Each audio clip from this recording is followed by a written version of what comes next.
मैं दोबारा पैदा हुआ तो मैंने अपने ड्राइवर से कहा कि वो मुझे हमारी सबसे मांगी गाड़ी में लेकर आए। सब इसलिए क्योंकि मेरा दोमा दोस्त में बचपन की मोहब्बत चाहता था। उसने सबको यकीन दिला दिया था कि मैं स्कूल का अकेला गरीब स्टूडेंट हूँ। वो खुद को राजधानी के रईस खानदान का वारिस बताता था। तो जब वो स्कूल के बाद फिर मेरे पास आया और अपने परिवार की लड़ीकार में सवारी का ऑफर दिया, तभी बाहर एक लिमिटेड एडिशन रोल्स रॉयस आई। सब लोग हैरानी से देख रहे थे। मेरा ड्राइवर गाड़ी से उतरकर आदाब से मेरे पास आया। जवान मालिक, आपके पिताजी ने मुझे भेजा है, तुम्हें घर छोड़ दूंगा। समझ गया। बाकी लोग जम गए जब उन्हें पता चला कि वो मेरी गाड़ी है। ईथन, ये कैसे हो सकता है? ईथन? ईथन कौन है? सच में उसकी फैमिली इतनी महंगी कार कैसे उठा सकती है? नोआ, तुम ईथन के काफी करीब हो। क्या तुम जानते हो उसकी फैमिली क्या करती है? नोआ ने अपने गाल को जलता महसूस किया जैसे उसे थप्पड़ मारा हो। लिमिटेड एडिशन रोल्स रॉयस, उसकी कीमत कितनी होती होगी? नोआ ने चुपचाप मुट्ठियां बांध ली। मैं अंदर था जब आईने में मैंने नोआ के पिता को देखा। लेकिन मेरी कार ने जो धूम मचाई, उसकी पोर्श इसकी छाया में रह गई। कुछ भी खास नहीं लग रहा था। मेरी बदलती हुई आदत देखकर मार्टिन ने हैरानी से पूछा, यंग मास्टर, मुझे लगा आपको दिखावा करना पसंद नहीं है। मैंने अपना मन बदल लिया है। आज से मैं रोजाना कार चलाना चाहता हूं, कुछ धमाकेदार, हर दिन अलग कार। मेरी बात सुनकर मार्टिन बहुत खुश हुआ। तुम ये सालों पहले ही कर देते। मैं हेज फैमिली की शान और खुशी था। वो मुझे जन्म से ही बहुत प्यार करते थे और पूरी तरह से पालते पोसते थे। मैंने मार्टिन की तरफ देखा। आज रात डिनर प्लान है? हाँ, तुम्हारी मिस व्हिटमोर से शादी के बारे में बात करनी है। बिल्कुल ठीक है, मैं ये बात साफ साफ याद रखता हूं। मेरी पिछली जिंदगी का डिनर। मेरे माता पिता ने सगाई तोड़नी चाहिए थी, लेकिन विक्टोरिया पक्की थी कि मेडिसन को मेरे परिवार में ब्याहे। मेडिसन को ये बात बिल्कुल पसंद नहीं थी, लेकिन वो अपनी मां के खिलाफ नहीं जा सकती थी। आखिरकार व्हिटमोर परिवार टूट रहा था। हेज परिवार की मदद के बिना वे 6 महीने में दिवालिया हो जाएंगे। मेरी पिछली जिंदगी में मैं अपनी क्रश के परिवार को बर्बाद होते नहीं देख सका था। इसलिए मैंने ग्रेजुएशन के बाद मेडिसन से शादी करने को मान लिया, लेकिन अब मैं फिर से इतना मूर्ख नहीं बनूंगा। जल्दी ही हम क्राउनस्टोन होटल पहुंच गए और मैं बाहर उतर गया। होटल के दरवाजे पर आते ही मैंने मेडिसन को देख लिया। होटल गेट मेडिसन जानबूझकर मेरा इंतजार कर रही थी। जब मैं पास गया तो उसने ठंडे अंदाज में कहा, एथन, तुम्हें चेतावनी दे रही हूं, मुझे तुम पसंद नहीं हो और मैं कभी तुमसे शादी नहीं करूंगी। मेरी भी वैसी ही सोच है। मेरी बात सुनसन का चेहरा खिंच गया। उसे हमेशा पता था क्या महसूस करता हूं। सब जानते थे कि मैं उस पर क्रश करता हूं, लेकिन दोनों में से किसी ने कभी खुलकर नहीं कहा था। वैसे भी उसे मेरी कोई दिलचस्पी नहीं थी। अब मैं कह रहा था कि मुझे वो पसंद नहीं और नहीं उससे शादी करनी है। मेडिसन ने ताना मारा, सोच सिर्फ मेरा दुखी दिल है। अहंकार की बातें चल रही थी। मेरे पेरेंट्स प्राइवेट डाइनिंग रूम में बैठे थे। रिचर्ड के चले जाने के बाद विक्टोरिया व्हिटमोर परिवार की तरफ से थी। जैसे ही मेडिसन और मैं अंदर आए, विक्टोरिया ने गर्मजोशी से मेरा हाथ पकड़ा। ईथन, तुम काफी पतले हो गए हो। और भीन, मुझे याद था कि विक्टोरिया कितनी चालाक थी। जब मैंने पहले मेडिसन से शादी की थी, तब भी विक्टोरिया मेरा सा पाने के चक्कर में थी। हमारी शादी से पहले वो हमारी माल मसाल पर कब्जा करने की साजिश रच रही थी। बाद में उसने मेरे लाए हुए पैसों पर आराम से जिंदगी बिताई। वो तो इतनी साफ अंदाज में दिखाती थी। मेडिसन और नोआ की शादी के लिए तैयार हो रहा था। उसका नकली मुस्कान देखकर मैं अपना हाथ पीछे ले लिया। श्रीमती व्हिटमोर है, मैंने असल में 10 पाउंड बढ़ा लिए हैं। चलो सीधे मुद्दे पर आते हैं। मेरी ठंडी बात सुनकर विक्टोरिया शर्मिंदा हो गई। मेडिसन नाराज दिख रही थी। ईथन, मेरी मां से ऐसे बात मत करो, मैं तो बस सच कह रहा हूं। तुम इतने चिढ़ क्यों रहे हो? मेडिसन ने मेरी बात पर हंसते हुए कहा, ईथन, वह बिगड़ा हुआ अमीर लड़के वाला रुख छोड़। मुझे पता है तुम व्हिटमोर परिवार को नीचे समझते हो। हम ही हैं जो ऊपर शादी कर रहे हैं। अगर तुम मुझे नहीं चाहते तो बस कह दो। विक्टोरिया ने गुस्से से मेडिसन की बांह पर थप्पड़ मारा। मेडिसन, क्या बकवास कर रही हो? व्हिटमोर परिवार तो पहले से ही टूट रहा था। हेयस परिवार के बिना ये दोनों उसे कैसे संभाल पाएंगे? मेडिसन ने अपने गुस्से को छिपाने की कोई कोशिश नहीं की। मम्मी, मुझे रोको मत, मैं सच बोल रही हूं। मेरे माता पिता के चेहरे तुरंत ही मायूस हो गए। वे कुछ हद तक सभ्यता बनाए हुए थे, लेकिन अब उनका झूठा मुस्कुराना भी नहीं चल रहा था। तो मेडिसन हमेशा से ही उनके बेटे को ऐसे ही देखती आई थी। तुम्हारी बेटी साफ साफ मेरे बेटे को नहीं चाहती। शादी रद्द कर देते हैं। डैनियल, मेडिसन बस थोड़ा बचकाना व्यवहार कर रही है। कृपया नाराज मत होना, मैं उसे इथन से माफी मांगवाऊंगा। वैसे भी क्या इथन ने हमेशा से मेडिसन को पसंद नहीं किया था? वे बस थोड़ा झगड़ रहे हैं, है ना इथन? विक्टोरिया मुझसे बेचैनी से देख रही थी। मैंने शांतिपूर्वक जवाब दिया, आप गलत समझ रही हैं मिसेज व्हिटमोर। मेडिसन और मैं सिर्फ बचपन के दोस्त हैं। वैसे भी उसने मुझे पहले ही बता दिया है कि वह मुझे पसंद नहीं करती और कभी मुझसे शादी नहीं करेगी। मैं भी ऐसा ही महसूस करता हूं, इसलिए मैं आज यहां साफ साफ बताने आया हूं कि मैं अपनी सगाई खत्म कर रहा हूं। मेडिसन, विक्टोरिया मेरी बात सुनकर ठिठक गई। मेडिसन वहां खड़ी हक्का बक्का हो गई। मैं हमेशा उससे बात करने के बहाने ढूंढता रहता था, उसे यह पता था, तो मैं अचानक इसे क्यों खत्म कर दूं? मेरे मम्मी पापा भी हैरान रह गए। मैं हमेशा जिद्दी रहा हूं। उन्होंने मुझसे व्हिटमोर परिवार में शादी न करने को कहा था, लेकिन मैंने कभी नहीं माना। मैं अचानक अपना मन क्यों बदल गया? मिसेज व्हिटमोर डिनर में नहीं आएंगी। अब से हमारे परिवारों को एक दूसरे से दूरी बनाकर रखना चाहिए। मैं उठकर अपने मम्मी पापा के पास चला गया। मम्मी पापा, चलो। अपने मम्मी पापा को जिंदा अपनी तरफ आता देखते हुए मेरा आंखों में आंसू भर आए। मेरी पिछली जिंदगी में मेरी जिद की वजह से हेइस परिवार मेडिसन की बदले की बन गया था। मेडिसन एक कृतज्ञ सांप थी। मेरे माँ बाप ने उसके परिवार के लिए सब कुछ किया था, लेकिन व्हिटमोर की ताकत बढ़ी तो मेडिसन का पहला निशाना हेइस होल्डिंग्स था। उसका घमंड उसके जितना तीखा था। उसे लगता था कि मेरे माँ बाप का हमारा रिश्ता परिवार के लिए अपमान और उसके प्रति दया है। इसलिए जब उसने ताकत हासिल की तो उसने हमें खत्म करने की जल्दी मचाई, अपनी कथित बेइज्जती को मिटाने के लिए। ऐसी औरत हमारी मदद के हकदार नहीं थे। घर लौटकर रात के खाने पर मैंने वजन घटाने का फैसला किया। माँ कुछ नहीं बोली, वो चुपचाप मेरे लिए एक प्लेट ले आई। मैं उबली हुई हरी सब्जी और झींगे को घूरने लगा। माँ ने धीरे से कहा, तुम्हें तो खाना होगा। मैं नोर से कहूंगी वो तुम्हारे लिए सेहतमंद खाना बनाए, मेरे नाम हो गई। दोनों का यहाँ होना एकदम अच्छा लग रहा था। अपनी पिछली जिंदगी के बाद आखिरकार मैंने परिवार की अहमियत समझी। मैं अपने वजन को लेकर असुरक्षित था और अपने माता पिता के प्यार को नजरअंदाज करता रहा। मैंने बेवकूफी में वो प्यार की ओर खोजा। धन्यवाद माँ, मैंने अपना सिर झुका लिया। मैंने दिमाग लगाकर सब्जियां खा डाली। 3 महीने में वजन कम करने का ठाना था। अगली सुबह मुझे बहुत भूख लगी थी। जब मैं तराजू पर खड़ा हुआ तो मैंने 5 पाउंड घटा पाया था। मुझे बहुत खुशी हुई, लेकिन पता था कि ये बस पानी का वजन है। वजन कम करना अनुशासन मांगता है, ढील नहीं देनी थी। हर दिन एक लग्जरी कार मुझे स्कूल ले जाती। मेरे सहपाठी मुझसे जलते थे। जब मैं बैठा, नूह ने मुझे चॉकलेट्स का बॉक्स दिया। बचपन में शायद मैं थोड़ा सुरक्षित था, लेकिन मेरा वजन इतना ज्यादा नहीं था। फिर मेरे वजन में अचानक बढ़ोतरी होने लगी। मैं सोचने लगी कि शायद स्ट्रेस की वजह से हो रहा है। बाद में मुझे लगा कुछ तो ठीक नहीं है। मेरा वजन बढ़ना उसी वक्त शुरू हुआ जब मैं नोआ से मिली थी। सिर्फ खाना खिलाकर ही नहीं, उसने मुझे नशा दिया होगा ताकि मेरा वजन बढ़े। शर्माना किस बात की? तुमने वजन कम करने के लिए इतनी मेहनत की है, एक छोटा सा टुकड़ा खाने से क्या होगा? उसने चॉकलेट्स मेरे हाथों में ठूस दिए, लेकिन मैं अचानक चीखी और बॉक्स गिरा दिया। गड़गड़ाहट से पूरी क्लास की नजरें मेरी तरफ आ गईं। कुछ कहा कि डाइन के साथ उसने चॉकलेट जब्त कर लिए। बाहर से आई चॉकलेट्स को जब्त होते देखना नोआ का जिजिट काफी बिगड़ गया। चॉकलेट खोना तो ठीक था, असली समस्या वो था जो उसने अंदर रखा था। नोआ की चाल फेल होते देख मैं आराम से वापस बैठ गया। डाइन को मुफ्त का सामान बड़ा पसंद था। वो चॉकलेट्स महंगी थी, एक एक चॉकलेट खा जाती। मैं इंतजार नहीं कर सकता था कि नोआ इस गड़बड़ी का सामना कैसे करेगा। जैसे ही घंटी बजी, नोआ जल्दी से फैकल्टी ऑफिस पहुंचा और डाइन से माफी मांगी, लेकिन वो चॉकलेट वापस जाते हुए उसका सामना मेडिसन से हो गया। उसे उदास देखकर मेडिसन ने पूछा, नोआ तुम ऑफिस में क्या कर रहे थे? नोआ ने बताया। जब उसने मेरा जिक्र किया तो मेडिसन का धैर्य जवाब देने लगा, अब से ईथन से दूर रहना। क्या तुमने पूल वाली घटना भूल गई? तुमने कहा था कि ईथन ने तुम्हें पानी में खींचा था। शुरू से ही वो कोई ठीक इंसान नहीं रहा। तुम्हें उसका दोस्त बनने की जरूरत नहीं है। नोआ चुपके से खुश हुआ कि मेडिसन उसकी हिफाजत कर रही है। अपनी लग्जरी गाड़ियों के बारे में सोचते हुए वह पूछने से खुद को रोक नहीं पाया, ठीक है, क्या ईथन का परिवार अमीर है? हर दिन अलग अलग गाड़ी उससे उसे उठाने आती है। मतलब इनके पास धांसू पैसे होंगे ना। तुम लोग बचपन के दोस्त नहीं हो। वो मेरे लिए कोई खास नहीं है, फिर मुझे क्यों परवाह करनी चाहिए कि उसका परिवार अमीर है? नोआ ने उसकी आवाज में गुस्सा सुना। माफ करना, बस पूछ रहा था। नोआ को घबराहट देख मेडिसन को एहसास हुआ कि वो जरा ज्यादा कड़ी बात कर गई थी। उसने उसे सांत्वना दी, ठीक है, शांत हो जाओ। मुझे पता है तुम सोच रहे हो कि मुझे वो पसंद है। चिंता मत करो, मुझे तो तुम ही पसंद हो। तभी नोआ ने देखा कि मैं मेडिसन के पीछे था। मैं अभी सीढ़ियां चढ़कर अंदर चला आया था। वो झटका। नोआ ने जल्दी से मेडिसन को धकेल दिया। ईथन गलत मत समझो, मैं बस। जब मेडिसन को पता चला कि मैं वहां हूं तो वो सीधे नोआ की बाहों में गिर गई। कोई गलतफहमी नहीं है, हम एक दूसरे से प्यार करते हैं। उसे मेरी आंखों में टूटन और पछतावे की परछाई दिखानी थी। आखिरकार मैं हमेशा से उस पर क्रश करता था। मैं हर जगह उसका पीछा करता था और उसके लिए वजन कम करने की भी कोशिश की। वो चाहती थी कि मैं उसे ठुकराने पर हमेशा पछताऊं, लेकिन जब वो मेरे पछतावे का इंतजार कर रही थी तो मैंने बिना कुछ कहे सीधे उनकी तरफ इशारा कर दिया। अभिव्यक्ति करते हुए प्रिंसिपल शॉ को बुलाया गया, जो अपनी गश्त पर थे। प्रिंसिपल शॉ, मेडिसन और नोआ डेटिंग कर रहे थे। प्रिंसिपल शॉ को आते देखकर नोआ ने तुरंत मेडिसन को दूर धकेल दिया। जब प्रिंसिपल शॉ ने नोआ और मेडिसन को 2 टॉप स्टूडेंट्स को गले लगाते देखा तो उनका चेहरा सख्त हो गया। तुम दोनों मेरे साथ चलो। प्रिंसिपल शॉ उन्हें लेकर चले गए। जाते वक्त मेडिसन ने मुझसे तीखा घूरा। उसकी बचकानी हरकत मुझे परेशान नहीं करती थी। अभी के मेडिसन से मुझे कोई फर्क नहीं पड़ता था। क्लास के बाद नोआ सिर झुकाए वापस आया। सब लोग इकट्ठे हो गए, पूछने लगे क्या हुआ, लेकिन नोआ ने सिर्फ मुझे घूर के देखा। मेडिसन अंदर आई और मेरा हाथ पकड़ लिया। तुम मेरे साथ चल रही हो। वो इतनी जोर से खींच रही थी कि मैं बाहर खींची जा रही थी। मैं सोच रहा था कि फिर से उसे शर्मिंदा करूं। तभी एक फीका हाथ मेरे सामने आया और मेडिसन के हाथ को कसकर पकड़ लिया। छोड़ो। वो आवाज मुझे पहचान आई। मैंने ये आवाज तब सुनी थी जब मैं दोबारा जन्मा था। वो क्लोई थी। तुम सोचती हो तुम एथन की रखवाली कर सकती हो। मेडिसन ने क्लोई को हटाने की कोशिश की, लेकिन क्लोई ज्यों की त्यों थी। बिना ज्यादा कोशिश की उसने मेडिसन को फंसा कर रखा। मेडिसन का चेहरा स्याह हो गया जब वह खुद को छुड़ा नहीं पाई। उसने नजर उठाकर नू को देखा जो पास में बैठा था। उसे उस लड़के के सामने कमजोर दिखना बिल्कुल बर्दाश्त नहीं था, जो उसे पसंद था। अनहोनी से खलो एक मेज से टकरा गई। मैं तुरंत चिल्लाया, मिस कॉलिंस, मेडिसन ने किसी को मारा। ईथन चुप रहो। मेडिसन का चेहरा सिर पड़ गया, लेकिन तब तक बहुत देर हो चुकी थी। मिस कॉलिंस तुरंत आई और देखा कि क्लो अपना पेट पकड़कर पीला पीला बैठी है, जबकि मेडिसन गुस्से में मुझ पर इशारा कर रही थी। मिस कॉलिंस ने, काफी हो गया मेडिसन, आज कितने ड्रामे करोगी? स्कूल के बाद अपनी मां को बुलवा लेना। मिस कॉलिंस ने जल्दी से मेडिसन को ले जाकर दूर कर दिया। मैंने पीली क्लोई की तरफ देखा। तुम्हें हॉस्पिटल ऑफिस लेकर जाता हूं। वह कुछ बोल पाती इससे पहले मैंने उसे उठाया। क्लोई ठिठक गई, मेरी साइड प्रोफाइल को घूरती रही। हमारे सहपाठी तुरंत हम पर टोह लेना शुरू कर दिए। क्लोई ने भौने ताने और उन्हें ठंडी नजर से देखा। क्लास में सन्नाटा छा गया, सब डर से चुप। क्लोई ने मुझे आगे उठाने से मना कर दिया। उसने मेरा कलाई पकड़कर मुझे बाहर ले गई। मैं उसकी हाथ को घूरता रहा, मेरे हाथ की कलाई के आसपास। मैं साफ देख सकता था कि उसके कान लाल होने लगे थे। मुझे याद आया कि जब मैं फिर से जिंदा हुआ था, किसी ने मुझे पानी से बाहर निकाला था और सीपीआर दी थी। बिना सोचे मैंने पूछा, खलो, जिसने मुझे एक्वाटिक सेंटर में सीपीआर दी थी? ये सवाल सुनकर मैं चौंक गया। खलो ने अपना हाथ पीछे खींच लिया जैसे उसे बिजली लग गई हो। सॉरी, मेरा इरादा ऐसा नहीं था, मैं जानती हूँ। मैं बस तुम्हें धन्यवाद कहना चाहती थी। खलो ने कुछ नहीं कहा और चलते रहने लगी। हेल्थ ऑफिस में उसकी चोट की जांच की। कुछ खास गंभीर नहीं है। कुछ दवाई वाला तेल मदद करेगा। एक बोतल 65 रुपए की है। पहले ही पैसे दे दो। क्लो ने होंठ दबा लिए। नहीं।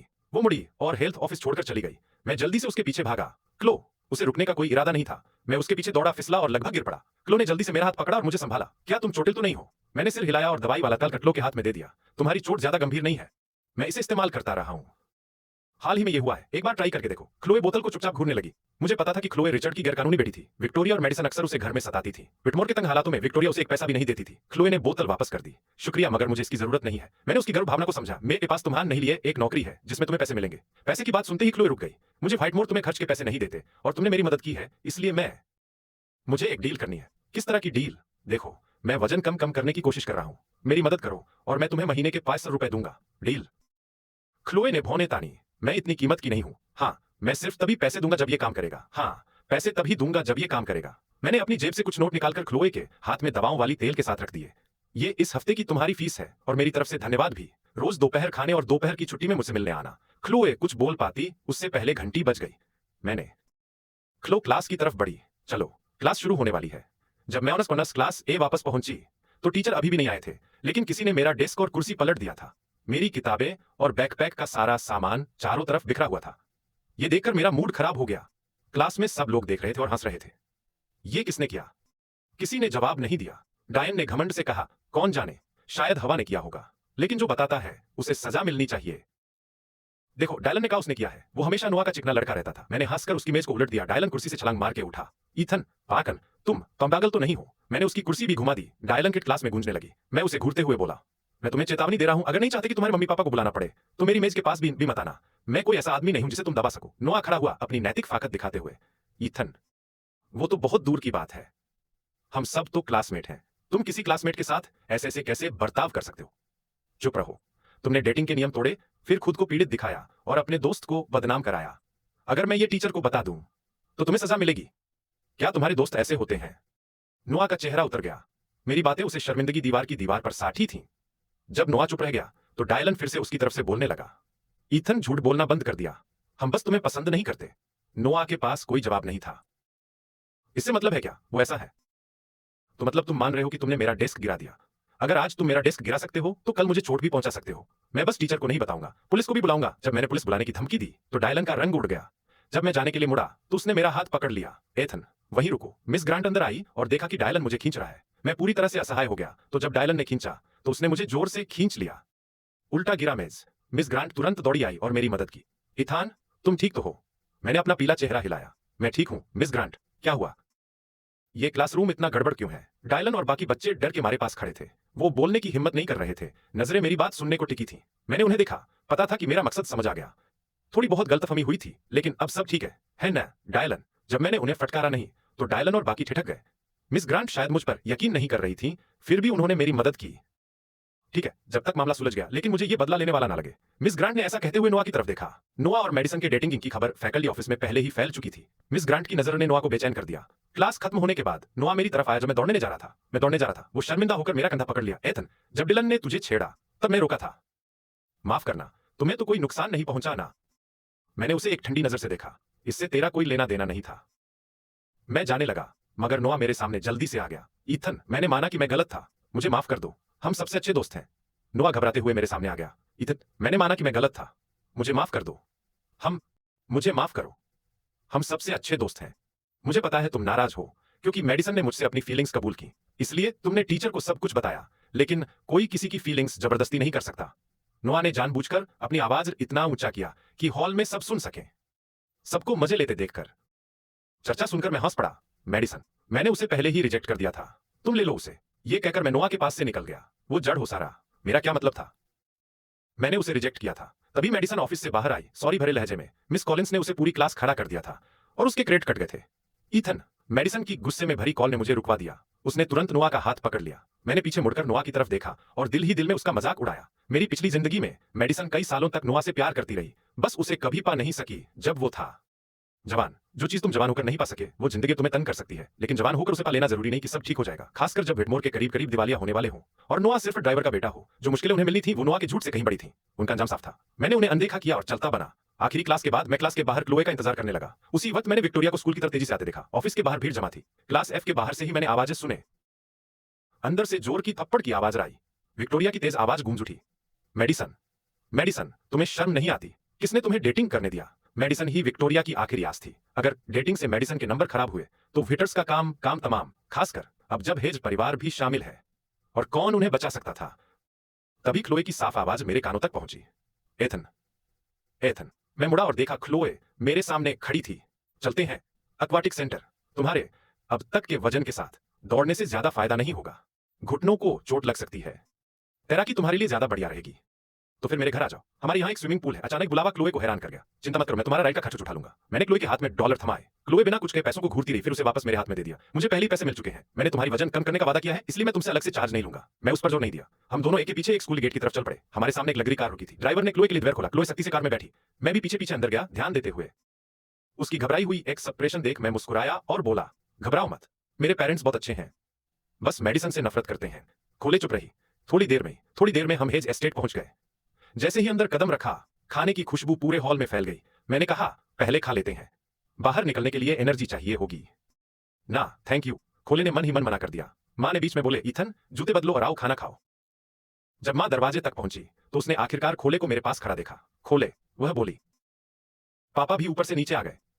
वो खली के साथ मुझे देख के हैरान लगे। हमारा बेटा तो विटर से नफरत करता था, अचानक वो खली के इतने करीब कैसे आ गया? मां, पा, खली यहां मेरी मदद करने आई है वजन कम करने में। हर दिन उसके लिए एक एक्स्ट्रा प्लेट रख देना, मैंने सहज अंदाज में कहा, जिससे खली के पास मना करने का मौका नहीं था। मेरे माता पिता ने एक दूसरे को देखा। भले ही उन्हें विटर पसंद ना थे, मगर उन्होंने शिष्टता दिखाते हुए खली को डिनर के लिए अंदर बुला लिया। खाने के कमरे में 6 डिश और एक सूप रखे गए थे। चूंकि मैं डाइटिंग कर रही थी, इसलिए मैं सिर्फ झींगा और ब्रोकली ही खा सकती थी। मां ने यह बात ध्यान में रखी। क्लो थोड़ी दुबली थी, इसलिए उसे एक और प्लेट चावल दी। धीरे धीरे खाना। और भी है, धन्यवाद मिसेज हेज। क्लो ने हर बाइट खत्म की। इसके बाद वो चुपचाप बर्तन साफ करने लग गई। मैंने तुरंत अपनी चॉपस्टिक्स नीचे रख दिए। मैंने किचन में नोरा को बुलाया। नोरा, बर्तन संभालो। नोरा ने क्लो से बर्तन ले लिए। मिस विटमोर, मैं संभालती हूँ। क्लो मुंह खोलना चाहती थी, लेकिन कुछ बोल नहीं पाई। मैंने क्लो को पिछवाड़े के पूल तक ले गया। पूल स्कूल के एक्वाटिक सेंटर जितना बड़ा था।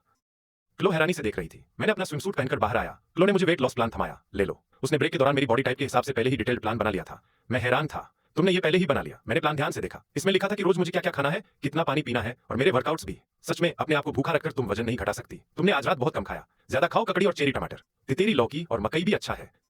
ठीक है, ये भी तुम इन्हें खा सकते हो, लेकिन पेट भरकर मत खाना। हर रात थोड़ी भूख के साथ सोना। मैंने सिर हिलाया, हालांकि मैं अभी भी उलझन में था।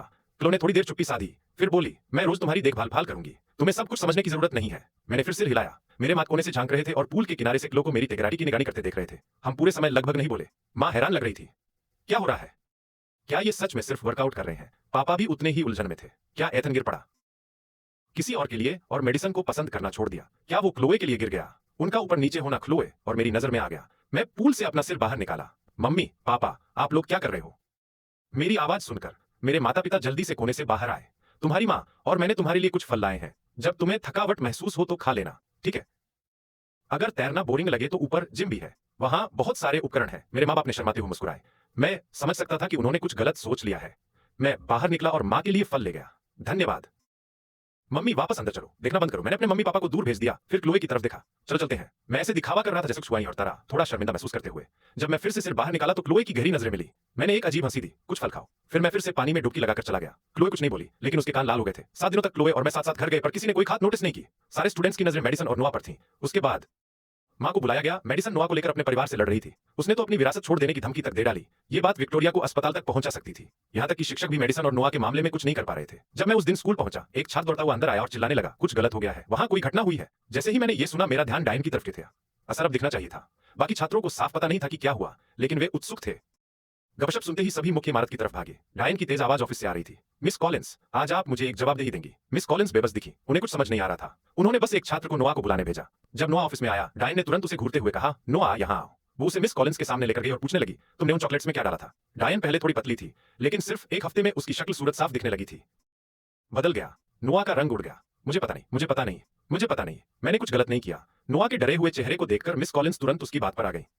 मिस फॉस्टर, आपने खुद वजन बढ़ाया है। मेरी छात्रा को क्यों दोष दे रही हो? क्या कह रही हो कि मेरी छात्रा ने तुम्हें नशीला पदार्थ दिया?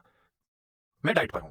मैंने बस वह चॉकलेट्स का डब्बा और चाय ली है। एक हफ्ते में 15 पाउंड कैसे बढ़ सकते हैं? मैंने चॉकलेट्स की जांच करवाई। रिपोर्ट में पता चला कि उसमें हार्मोन मिलाया गया था। नोआ, ये तो बड़ा करतब है। बाहर खड़े छात्र हैरानी से बोल उठे। हार्मोन? ये तो डरावना है। नोआ कितना दयालु है। उसने डायने को कभी ड्रग्स नहीं दिया। ये तो सबसे ताजा और मजेदार गॉसिप थी जो उन्होंने कभी सुनी थी। मिस कॉलिंस का चेहरा गंभीर हो गया। उसने टेस्ट रिपोर्ट का नतीजा पढ़ा और नोआ को खींच लिया। नोआ, क्या ये सच है? क्या तुमने ऐसा किया है? नोआ का रंग उड़ गया। उसे कभी उम्मीद नहीं थी कि एक चॉकलेट का डिब्बा इतना बड़ा मामला बन जाएगा। यह मामला इतना गंभीर कैसे हो गया? नहीं, नहीं, ये मैंने नहीं किया। अभी भी इनकार कर रहे हो। तुम अभी बहुत युवा हो, फिर भी तुम्हें किसी को जहर देना आ जाता है। जब तुम बड़े हो जाओगे तो क्या करोगे? अपने माता पिता को बुलाओ और उन्हें यहां लेकर आओ। इस मामले को सुलझाना जरूरी था। डायने ने नोआ को फोन की तरफ खींचा। उसी वक्त मेडिसन आगे बढ़ी। मैंने ड्रग्स चॉकलेट में डाले थे। नोआ का इसमें कोई हाथ नहीं था। हर कोई देख सकता था कि मेडिसन नोआ के लिए जिम्मेदारी उठा रही थी। मेडिसन ने नोआ को अपनी ओर खींचा। मैंने उन्हें नशीला दिया था। अगर किसी के माता पिता चाहे तो मेरे माता पिता को बुलाओ। तो मेडिसन की मां को बुलाया गया। जब विक्टोरिया ने सुना कि उसकी बेटी नोआ की वजह से बदनाम हो रही है तो उसकी नोआ के प्रति सोच और भी गिर गई। लेकिन यह सब खत्म नहीं हुआ। वो रही। डायन ने पुलिस को बुलाने और मेडिसन को सजा देने पर जोर दिया। विक्टोरिया ने बार-बार विनती की। तब जाकर उन्होंने एक दोस्त दान चुकाए और मेडिसन को एक बड़ी अनुशासनात्मक चेतावनी मिली। मेरा मूड बहुत अच्छा था और मैंने मेहनत से वर्कआउट किया। मेरी नई शुरुआत को सिर्फ 10 दिन हुए थे और मैं 20 पाउंड कम कर चुकी थी। लेकिन वजन करना अब और भी मुश्किल होने वाला था। फिर भी ये एक अच्छा आरंभ था। फाइनल एग्जाम करीब आ रहे थे। होनर्स क्लास एक कोई कड़ी मेहनत कर रहा था। हर दिन अभ्यास के सवाल हल करने और नोट्स याद करने में बीतता था। मैं लाइब्रेरी में अपनी किताबों में डूबा था। अचानक किसी ने मेरे सामने वाली कुर्सी को ठोकर मार दी। मैं भौंने चढ़ाकर ऊपर देखने लगा। वो मेडिसन थी। मैं नाराज हो गया। तुम क्या चाहती हो? चॉकलेट्स के पीछे तुम ही तो थी, है ना? तुम्हें कैसे लगा कि वो मैं था? बस नोआ ही। और तुमने वो चॉकलेट्स छुए भी, फिर भी इनकार कर रही हो। तो फिर नोआ की बजाय मुझे क्यों शाक कर रही हो? मेडिसन ने तिरस्कृत नजरों से कहा। नोआ दयालु है। तुम, इथन, मैंने कभी नहीं सोचा था तुम इतने निर्दयी हो। मैं अपनी किताब बंद कर दी। बिल्कुल भी परेशान नहीं हुआ। अगर दिमाग है तो जांच पड़ताल करो। सबूत ढूंढो कि मैंने किया और मुझे रिपोर्ट करो। लेकिन बिना किसी सबूत के नोआ के लिए हीरो बनने की हरकत बंद करो। यह तो बहुत घटिया बात है। मेडिसन भड़क गई थी। मिस ने मेज पे जोर से हाथ मारा, फिर मुझ पर हमला करने के लिए उठी। अगली ही पल किसी ने मेडिसन का हाथ पकड़ लिया। यहां लाइब्रेरी है। यहां तकरार करने की जगह नहीं है। तुम कौन होते हो? चले जाओ। मेडिसन ने कई बार कोशिश की कि क्लो को अपने से दूर करे, लेकिन नहीं कर पाई। लाइब्रेरी में शांति बनाए रखना मेरा काम है। क्या मुझे अलार्म बजाना चाहिए? मेडिसन ने क्लो से मुझे देखा। तुम दोनों अब साथ में क्या हो? ईथन, तुम पहले बेशर्मी से मेरे पीछे पड़ती रहती हो। अब तुम क्लोए के पीछे लग गई हो। जैसे ही मेडिसन ने यह कहा, मैंने खड़े होकर बात बिगड़ने से पहले रोका। क्लोए, मत करो। जल्दी से मैं बीच में आ गया ताकि हालात और बिगड़े नहीं। क्लोए, मत करो। मेरी बात सुन रही हो? क्लोए, शांति से। वो मेडिसन की तरफ ठंडे से नजरें जमाए खड़ी थी जो जमीन पर बैठी थी। अपनी जुबान संभालो। अगली बार तो मैं उसे कुतर डालूंगी। मेडिसन बहुत गुस्से में थी कि क्लोए ने उस पर हाथ उठाया। तब मेडिसन फिर से हमला करने को बढ़ी। मैं क्लोए के सामने खड़ा हो गया। मेडिसन, तुमने उसे पहले अपमानित किया था। जो होना था वो सही हुआ। अगर तुमने वापस मारा तो गलती तुम्हारी होगी। तुम्हें और एक अनुशासनात्मक नोटिस चाहिए क्या? दो मुझे। मुझे कोई फर्क नहीं पड़ता। एक और नोटिस मत भूलना, वरना तुम्हें निकाल दिया जाएगा। अगर तुम चले गए तो नोआ का क्या होगा? नोआ का नाम सुनते ही मेडिसन का उठाया हुआ हाथ तुरंत थम गया। मैं जानता था कि मुझे उसका कमजोर पहलू मिल गया है। मैंने क्लोए का हाथ पकड़ा। आओ, कहीं और पढ़ने में मेरी मदद करो। मेडिसन मेरे पीछे नहीं आई। वो चली गई तो मैंने दूसरी जगह बैठने की कोशिश की। कितनी बदकिस्मती है। मैं वापस काम पर जाता हूं। क्लोए की आवाज बिल्कुल सपाट थी। कहीं कहीं मुझे लगा मुझे वाह खफा थी, तो मैं उसे मनाने गया। मेडिसन बकवास कर रही थी। उसके दिमाग में कुछ गड़बड़ है। इसे दिल पर मत लेना। मैं इसकी आदत खुश हूं। तुम लाइब्रेरियन हो? हाँ। तुमने कभी बताया क्यों नहीं? तुमने कभी पूछा नहीं। क्लो ने किताबें संभाली। मैं उसका साथ देता रहा। तुम्हारे मार्क्स देखकर तो तुम्हें ऑनर क्लास ए में होना चाहिए था। वो लड़ाई क्यों हुई? याद नहीं। क्लो बिल्कुल बात करना नहीं चाहती थी। मैंने एक अजीब हंसी ताकि माहौल ज्यादा टेंशन वाला न हो जाए। क्लो बिल्कुल नहीं चाहती थी। मैंने थोड़ी अजीब सी हंस दी। माहौल बहुत तनावपूर्ण होने नहीं दिया। क्लोए को किताबें सजाते हुए देख रहा था। सोच रहा था कि उसके लिए व्हाइट सस के साथ रहना कितना मुश्किल होगा। कुछ देर बाद मैंने कहा, क्लोए, मुझे पता है तुम बहुत अच्छी छात्रा हो। एक बात पूछनी है। जाओ बताओ। मुझे एक ट्यूटर की जरूरत है। क्या तुम रोज रात को मुझे पढ़ा सकती हो? मैं ज्यादा पैसे दूंगा हर क्लास के लिए। साकरुक का कैसा रहेगा? क्लोए ने मेरे ऊपर देखा और बोली, तुम हमेशा टॉप डेस्क में रहते हो। तुम्हें ट्यूटर की जरूरत नहीं है। मैं तो भी ढीली पढ़ रही हूं। हर प्रैक्टिस में फेल हो रही हूं। सेट, टॉप डेस्क की तो छोड़ो, मैं टॉप सब में भी नहीं आ पाया। चिंता मत करो। अगर मैं फाइनल पास कर गया तो तुम्हें 1000 रुपए दूंगा। कृपया मेरी मदद करो। ये देख के कि मैं झूठ नहीं बोल रहा, क्लो ने हिचकिचाई। मैंने आगे कहा, अगर वीक नाइट्स ज्यादा हो तो वीकेंड। ठीक है, ठीक है। जब क्लो मान गई तो मैं खुश हो गया। डील हो गई। क्लो जैसी टॉप स्टूडेंट की मदद से फाइनल पक्का था। जैसे ही मैं फिर से शुरू करने वाला था, क्लो अचानक जोर से खांसी करने लगी। तब जाकर मैंने देखा कि वो कितनी बीमार लग रही थी। खांसी ने उसका चेहरा बदल दिया था। गर्दन लाल। क्लोए, मैं उसका माथा छूने लगी, लेकिन उसने तुरंत मेरा हाथ झटक दिया। मत करो। दूसरी लाइब्रेरियन एम्मा जल्दी से आई। क्लोए, मैंने कहा था कि दवाई लेकर आने तक यहीं रहो। तुम यहां उधर क्यों घूम रही हो? दवाई? क्लोए को क्या हुआ? क्लोए, मैंने कहा था कि दवाई लेकर आने तक यहीं रहो। तुम यहां उधर क्यों घूम रही हो? दवाई? क्लोए को क्या हुआ? और क्या उसे बुखार है? मेडिसन की मां कड़क है। क्लोए थोड़ी देर सिर्फ देर से घर आई थी, लेकिन उसने क्लोए को बाहर ही बंद कर दिया। पूरी रात, कई रातें लगातार। हैरानी नहीं कि उसे बुखार हो गया। एम्मा, क्लोए की कड़क चेतावनी ने एम्मा को तुरंत चुप करा दिया। मैं ठहर गया। इतने सारे वक्त तक क्लोए मेरी मदद कर रही थी वजन करने में और हर रात 8 या 9 बजे तक रुकती थी। हेज एस्टेट और विटमोर के निवासी सिर्फ 1 किलोमीटर दूर थे, लेकिन वह हमेशा पैदल घर जाती और सवारी लेने से मना कर देती। मैंने कभी नहीं सोचा था कि विक्टोरिया इतनी बेरहम हो सकती है कि क्लोए को अंदर तक नाने दे। इथन, तुम मूर्ख हो। तुमने ये कैसे नजरअंदाज कर दिया? मैं तो बस सच बता रहा हूं। तुम क्यों? गुस्सा। एम्मा ने खलोई को दबा देते हुए कहा। वे हम दोनों की ओर देखते हुए उस बेचैन माहौल को महसूस करते हुए बोली, मैं तुम्हारे लिए थोड़ा पानी ले आती हूं, तुम दोनों बात करो। एम्मा ने ऐसा कहा और जल्दी से चली गई। मैं चिंता भरी नजरों से खलोई का फीका चेहरा देख रहा था। तुमने मुझे क्यों नहीं बताया कि विक्टोरिया तुम्हारे साथ ऐसा बर्ताव कर रही है? तुम्हें इसका कोई काम नहीं, उसने कहा। बिल्कुल है। अगर मैं तुम्हें देर तक रोका नहीं होता मदद करने के लिए तो विक्टोरिया तुम्हें बाहर नहीं बंद करती। यह मेरा फैसला था और तुमने मुझसे पैसे लिए। मेरी परेशानियों का तुमसे कोई लेना देना नहीं, दूर रहो। इतना कहकर वह मुड़ गई और चली गई। उसे जाते देख मेरा दिल भारी हो गया। मैंने सोचा था कि क्लोए को वजन कम करने में मदद देने के लिए पैसे देने से हमारा रिश्ता मजबूत होगा और उसका जीवन आसान होगा, पर इसके बजाय मैंने उसके लिए सिर्फ ज्यादा परेशानी ही बढ़ा दी। उसी शाम मैं अकेला घर आया। मम्मी ने 5 प्लेटें लगाई थी और ठिठक गई, ईथन तुम अकेले क्यों हो? क्लोए कहाँ है? वो बीमार है। बीमार? क्या हुआ? क्या तुम्हारे वर्कआउट्स ने उसे थका दिया? वो मुझे पढ़ा रही थी और देर से घर पहुंची। विक्टोरिया ने उसे बाहर लॉक कर दिया था, इसलिए उसे बुखार हो गया। जैसे ही मैं खत्म हुआ, पापा लिविंग रूम से बाहर आए। मम्मी, पापा मुझे आपकी मदद चाहिए। जैसे जैसे रात घर आई, मेरे मम्मी पापा ने एक दूसरी तरफ देखा। क्लो ने खुद को विटमोर के घर तक खींचा। वो मैं सर विक्टोरिया को लग्जरी कार में बैठे हुए देखी। विक्टोरिया ने स्पष्ट रूप से अभी मेडिसन को अस्पताल से लाया था। मेडिसन के चेहरे पर पहले चुभी भी दिख रही थी। मम्मी, ये क्लो ने मेरे साथ किया है। विक्टोरिया ने क्लो को घूरा। कैसे? तुम्हारी हिम्मत कैसे हुई क्लोए? मैंने तुम्हें दया दिखा के पनाह दी और तुमने मेरी बेटी पर हमला कर दिया। तुम दरिंदा हो, तुम एक अहंकारी बदमाश हो। आज मैं विक्टोरिया ने क्लोए की बाजू पकड़कर नोच लिया। तुमने मेरी बेटी पर हमला किया और फिर भी वापस आ गई। चलो पुलिस के पास चलते हैं। यह खत्म नहीं हुआ। क्लोए ने सुस्त होकर विक्टोरिया को जोर से झटक दिया, लेकिन तभी उसे थप्पड़ पड़ गया। कैसे हिम्मत हुई लड़ने की? विक्टोरिया के नाखून क्लोए के चेहरे की तरफ खरोंच गए। वहां कई खून के धब्बे दिखाई दिए। तभी अचानक उनकी तरफ गाड़ियों की हेडलाइटें चमकने लगी। मेरे माता पिता और मैं कार से उतरे। हमारे आसपास 2 और कारें आकर रुकी। हेयस परिवार के बॉडीगार्ड और वकील बाहर आए। विक्टोरिया ने कभी तभी ताकत का प्रदर्शन करा। वो जैसे जम गई। डैनियल, लॉरा, तुम लोग क्या कर रहे हो? मां दौड़ती हुई को उठाया। मुझसे दूर रहो। खून से सने खरोंच देख मां गुस्से में आग बबूला हो गई। मिसेज विटमोर, आप इतनी कठोर कैसे हो सकती हैं? विक्टोरिया की हंसी गायब हो गई। डैनियल, लॉरा, इस लड़की में मेडिसन पर हमला किया था। मैंने अपना आपा खोया और उसे सजा दी। मां ने विक्टोरिया को घूरते हुए कहा, तुमने गुस्सा खो दिया और उसे सजा दी। तुमने पहले भी क्लो को बाहर लॉक कर दिया था और उसे पूरी रात ठंड में अकेला छोड़ दिया था। क्या वह भी सजा थी? तुम साफ तौर पर क्लो का ध्यान रखने के लिए काबिल नहीं हो। उसे अपने साथ ले चले। क्या? विक्टोरिया के कुछ कहने से पहले जोनाथन आगे बढ़ा और उसे कुछ कागजात थमाए। मिसेजेस विटमोर, आपके कामों ने कानून तोड़ा है। अगर आप नहीं चाहती कि हम मुकदमा करें तो मेरी सलाह है कि आप लोग को शांति से सौंप दें। विक्टोरिया ठिठक गई। मम्मी, अगर उन्हें चाहिए तो ले जाए। इससे एक मुंह कम पाले का पड़ेगा। विक्टोरिया ने कागज पढ़े। वह मेडिसन जितनी बेवकूफ नहीं थी। अगर तुम उसे ले जाओगी तो मुझे क्या मिलेगा?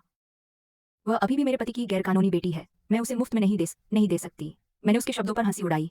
यही तो विक्टोरिया थी, हमेशा फायदा निकालने की कोशिश करती थी। जब पापा उसे कुछ देने वाले थे तो मैंने बीच में बोला, मिसेज कज विटमोर, तुमने क्लो को अपमानित किया है और ये बात फैल गई तो ये तुम्हारे और विटमोर परिवार के लिए ही नुकसानदायक होगा। हम तुम्हारी मदद कर रहे हैं, फिर भी तुम भुगतान मांग रही हो। हमारे पास देने को कुछ नहीं है। चलो इसे यही निपटा लेते हैं। कोर्ट में पुलिस जब भी इस मामले में आ जाए तो तुम्हारी जेल भी पहुंचा सकती है। हेयस परिवार अभी भी क्लो की हिरासत ले सकता है। मेरी बात से विक्टोरिया का चेहरा पीला पड़ गया। माँ, बस साइन कर दो। मैं उसे वैसे भी नहीं देखना चाहती। विक्टोरिया ऐसा ही महसूस कर रही थी, लेकिन बिना कुछ पाए क्लो को खट्टा पेला स्वाद उसकी जुबान पर था। विक्टोरिया को हिचकिचाते देख मैंने कहा, माँ, पापा, हम पुराने दिनों की याद में उसकी मदद करना चाहते थे, लेकिन उसने मना कर दिया। चलो सिलिस के पास चलते हैं। यहाँ समय बर्बाद करने की कोई जरूरत नहीं।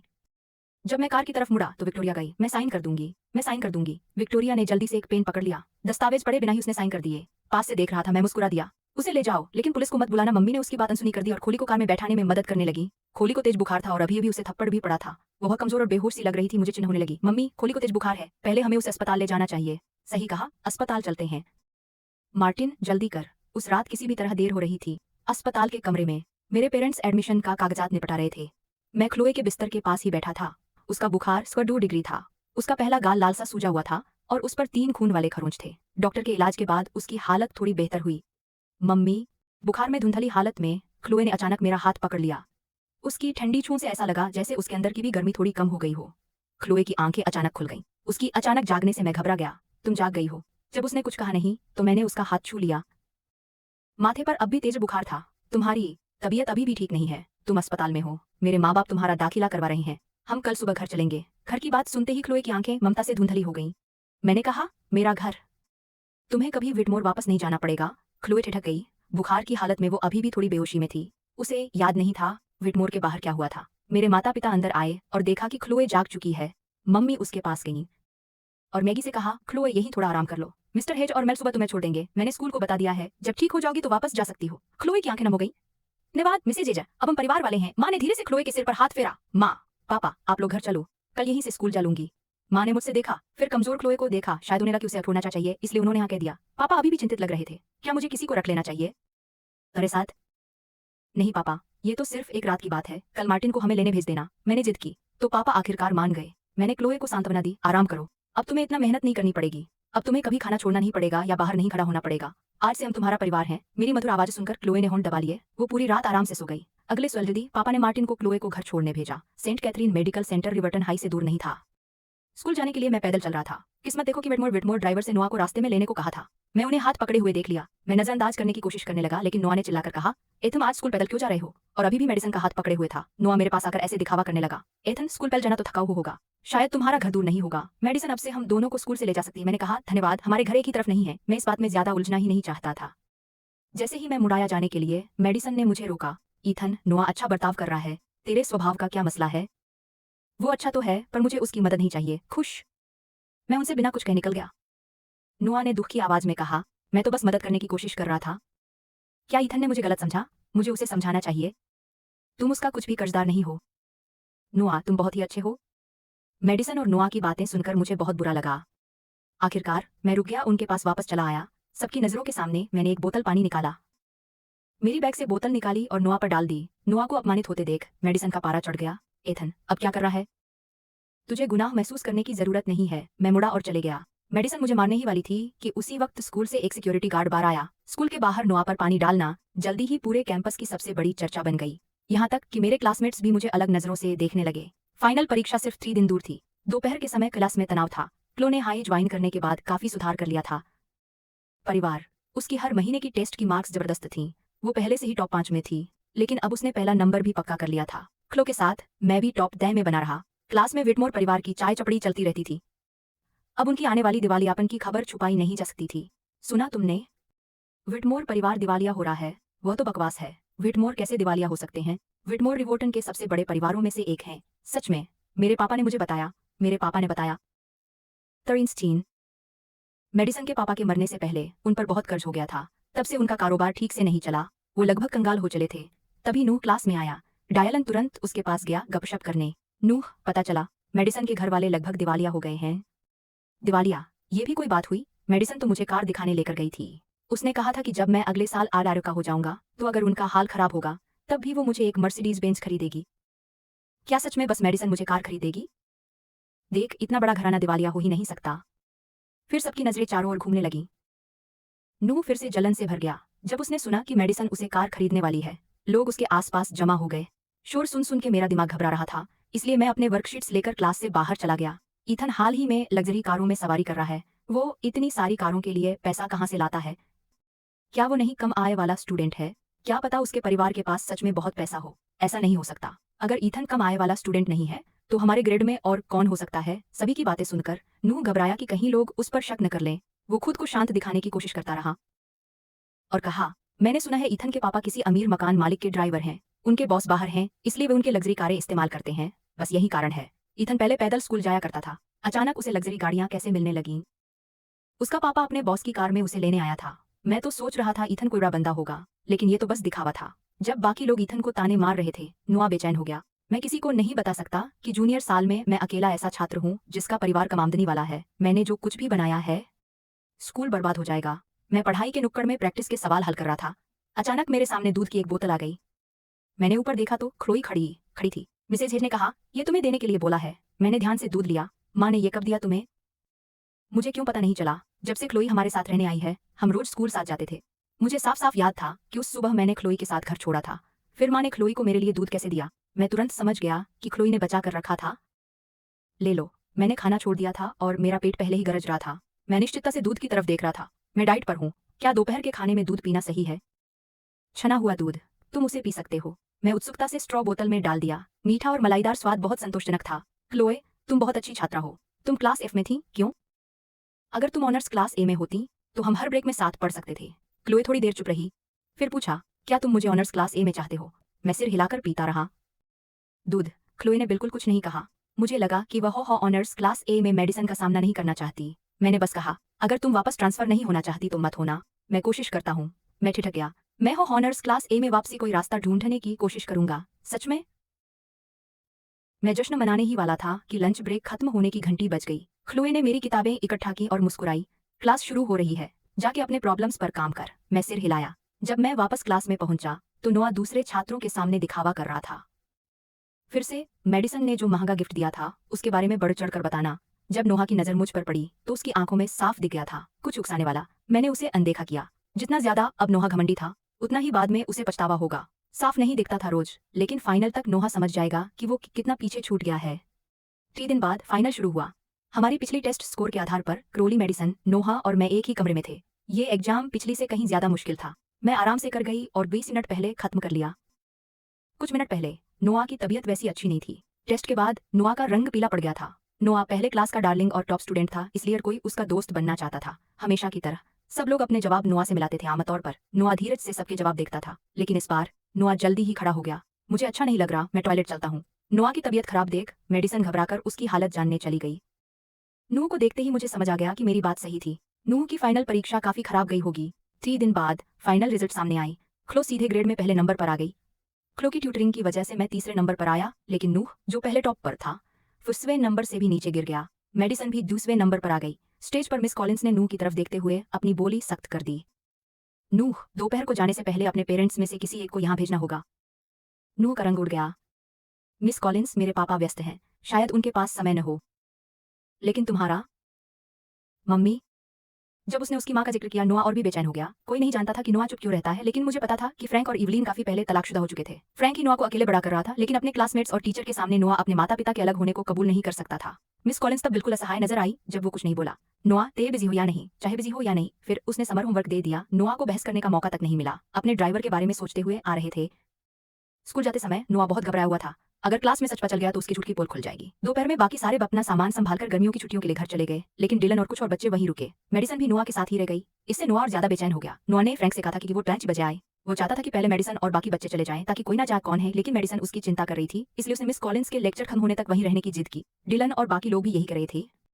नोआ के पास रहकर उसे सांत्वना देने की चाह थी, लेकिन उन्हें यह समझ नहीं आया कि नोआ को सांत्वना की जरूरत नहीं थी। उसे बस उनकी जल्दी जाने की जरूरत थी, वरना उसकी बड़ी झूठ पकड़ में आ जाती। मैं जानबूझकर अपने अभ्यास के पन्ने धीरे धीरे बाइंड कर रहा था। क्लोए ने देखा कि अभी सिर्फ मेडिसन का ग्रुप बाहर बचा है तो अंदर आ गई। तो वो मेरी बैग पैक करने मदद करने आई, लेकिन मैंने उसका हाथ पकड़ लिया और उसे एक निगाह से समझा दिया। हेज परिवार के साथ इतना वक्त बिताने के बाद क्लोए जल्दी ही समझ गई कि मैं क्या कर रहा हूँ। उसने एक कुर्सी खींचकर मेरे पास बैठ गई। नहीं, तुम्हारे कहने का मतलब है कि कोई ऐसी समस्या थी जिसे तुम हल नहीं कर पाए।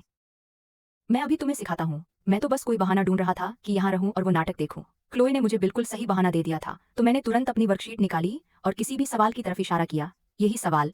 क्लोए ने किताब उठाई और आराम से उसे पढ़ने लगी। इस बीच नोआ आसपास घबरा रहा था। इतना ही नहीं कि मेडिसन और डिलन नहीं गए थे अब, और क्लोए भी क्यों अभी तक यहाँ है। जब क्लासरूम की घड़ी 3 बजा रही थी तभी नोआ का सब्र खत्म हो गया।